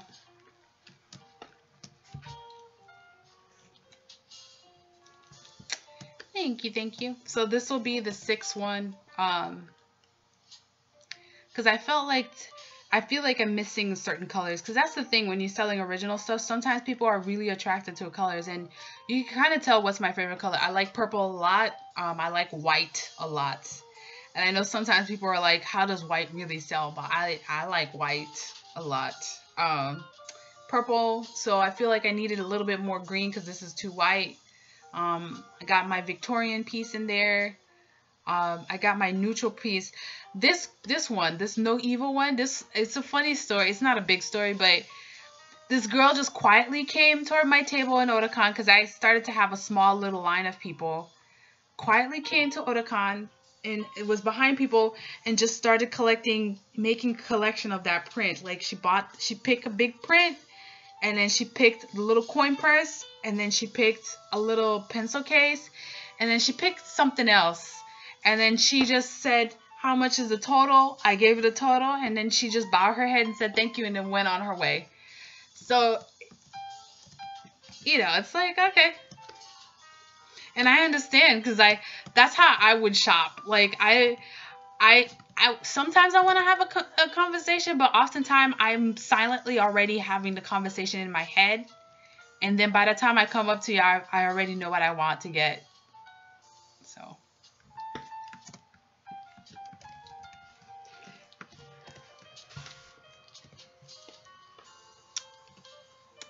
I'm liking how this is turning out. I'm genuinely liking how this is turning out. This is coming out a little bit too cute, I think.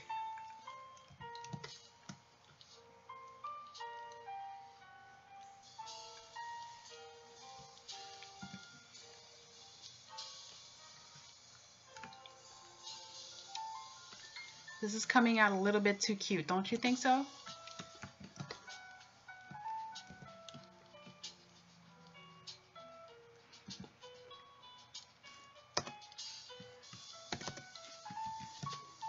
Oh.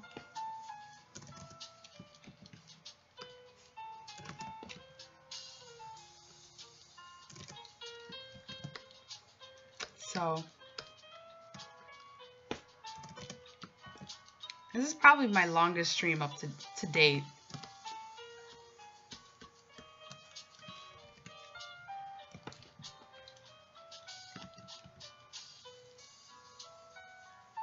Let's see here. So I think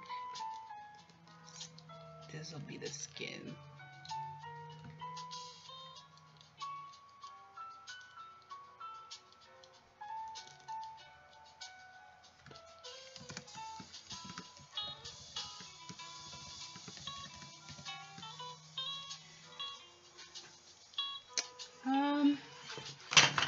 Let's see here. What's the colors? I think I will make her dress green also. Make it a blue green. Yeah.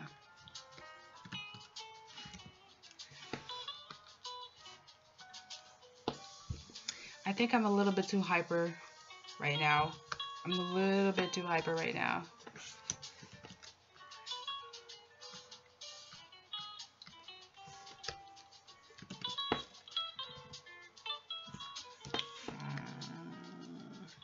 Let's see here. I think that's a good color scheme, right? Let's see here.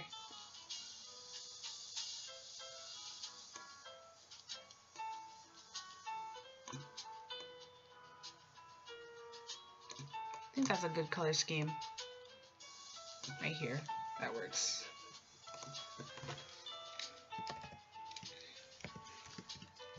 I've been streaming for about 3 hours, huh?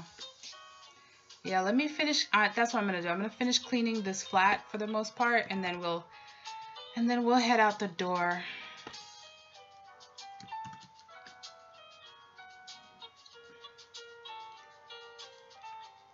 It's 11 o'clock right now. I should probably.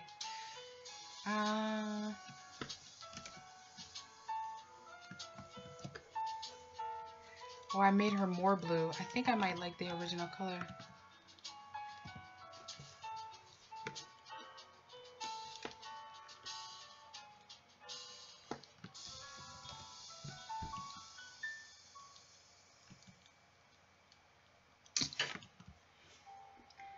Let's see if I can get me halfway through.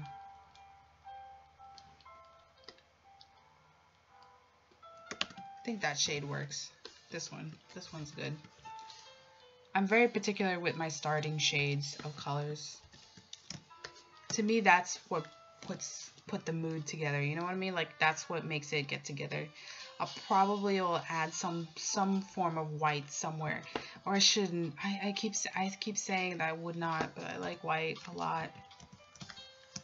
White just makes it nice and clean, you know?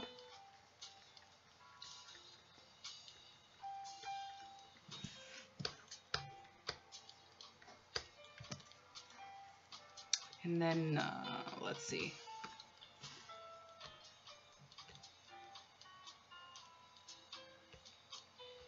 Something that would go well with the succulent color. I think this would be pretty.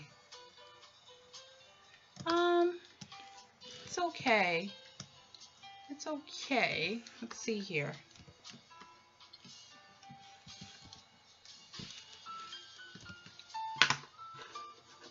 Take this off right here.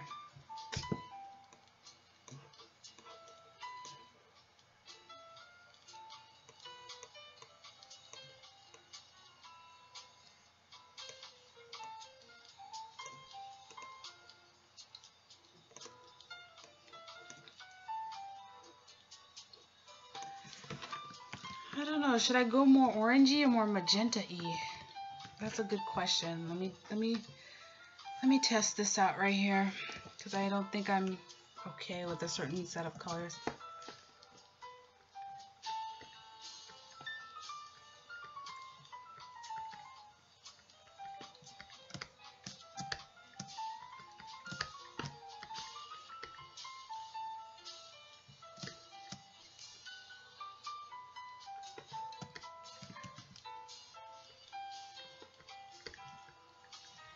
Huh.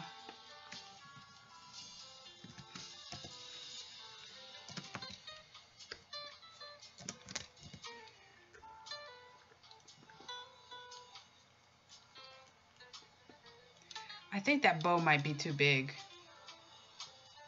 I think that's what it is. The bow might be too big.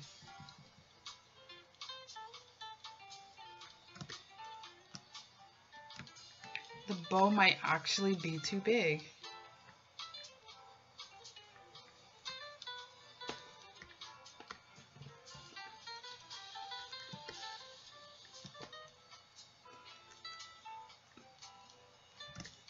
Huh.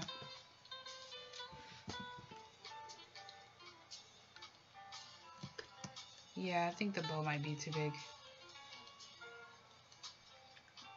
Yeah, that's what it is. The bow is too big. It's a pretty bow, but it's too big. It ended up looking a little bit obnoxious.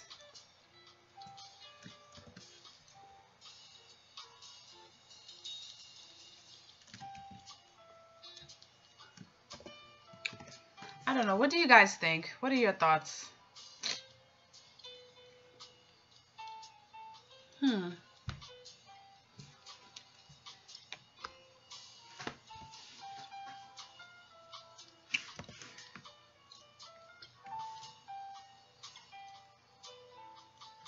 Maybe.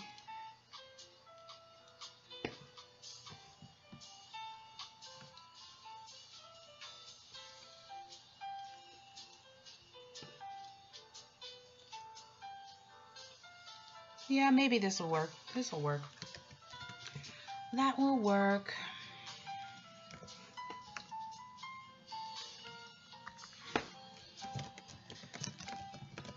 Okay. That will work.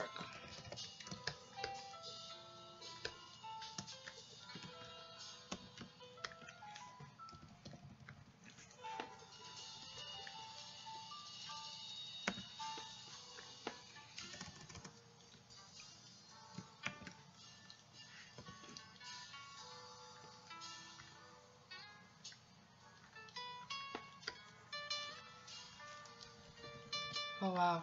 I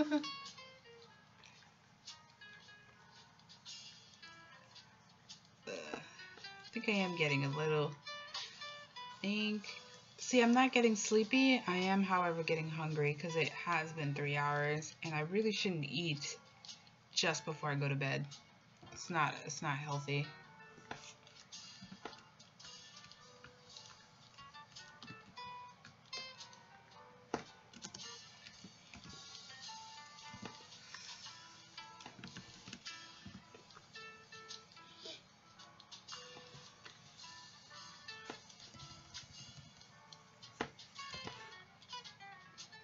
but this is turning out much better than I first thought it would, and I'm happy about it.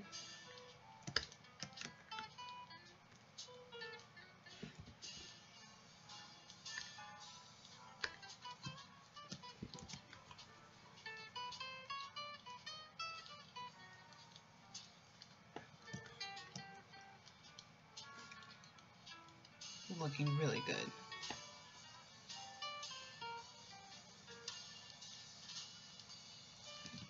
Yeah, I think this is getting to the part where it's getting kind of boring, where I'm just sitting there cleaning out flats. I'm sorry. But this is an important part about art, so it can't be helped.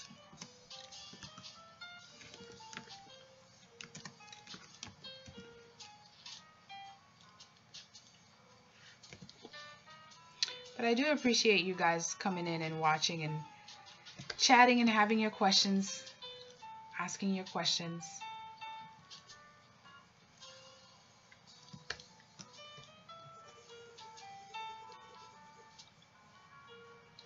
Let me know if whatchamacallit, like the Monday Tuesday thing works for you, because sometimes it'll be some Mondays, sometimes it'll be some Tuesdays. I'll be sure to announce it in whatchamacallit ahead of time. I'll try to a little bit. We'll see. We shall see.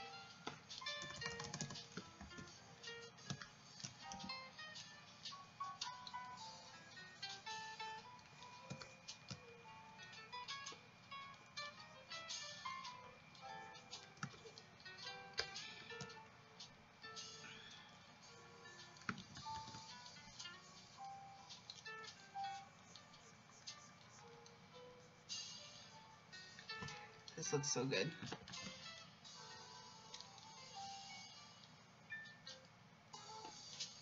Yeah, thanks for hanging out.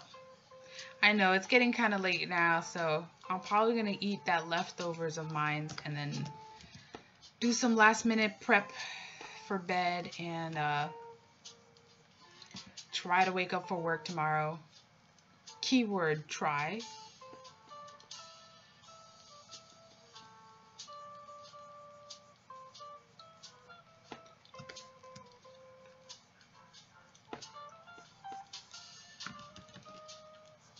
But this has been looking pretty good. Oh yeah, it's turning out pretty good. Yay, I like it. It's cute. It's cute. Oh my goodness, it's so cute.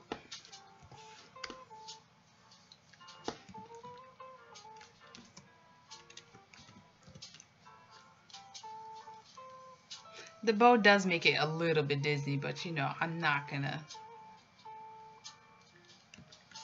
I don't know, if I end up not liking the bow later on in the days, I could always just paint it out. And that, my friend, is an actual cheat about digital art. You can just paint that thing out.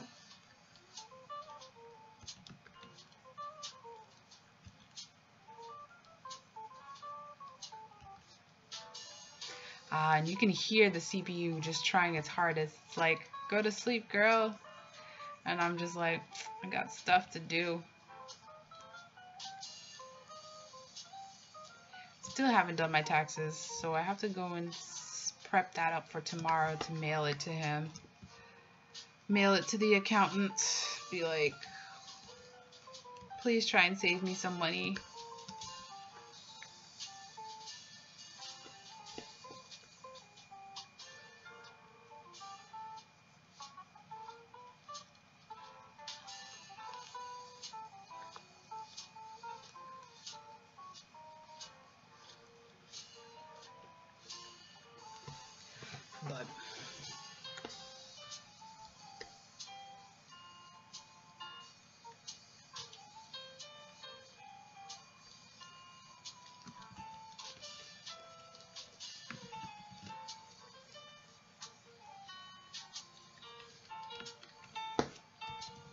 But yep, I could definitely feel some lag on this brush. Photoshop. What can one say?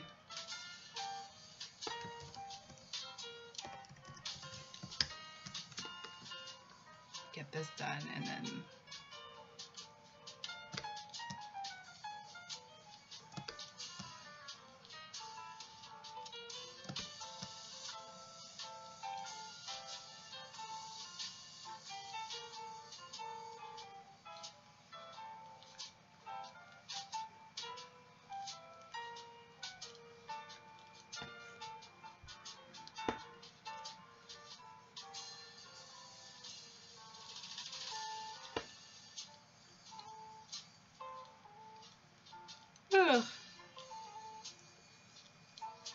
I think my own brain is now starting to be like, you didn't feed me, so we're gonna sleep now. Yeah, I think that was long. This was long. This was very long. This was kind of long, wasn't it? I'm sorry.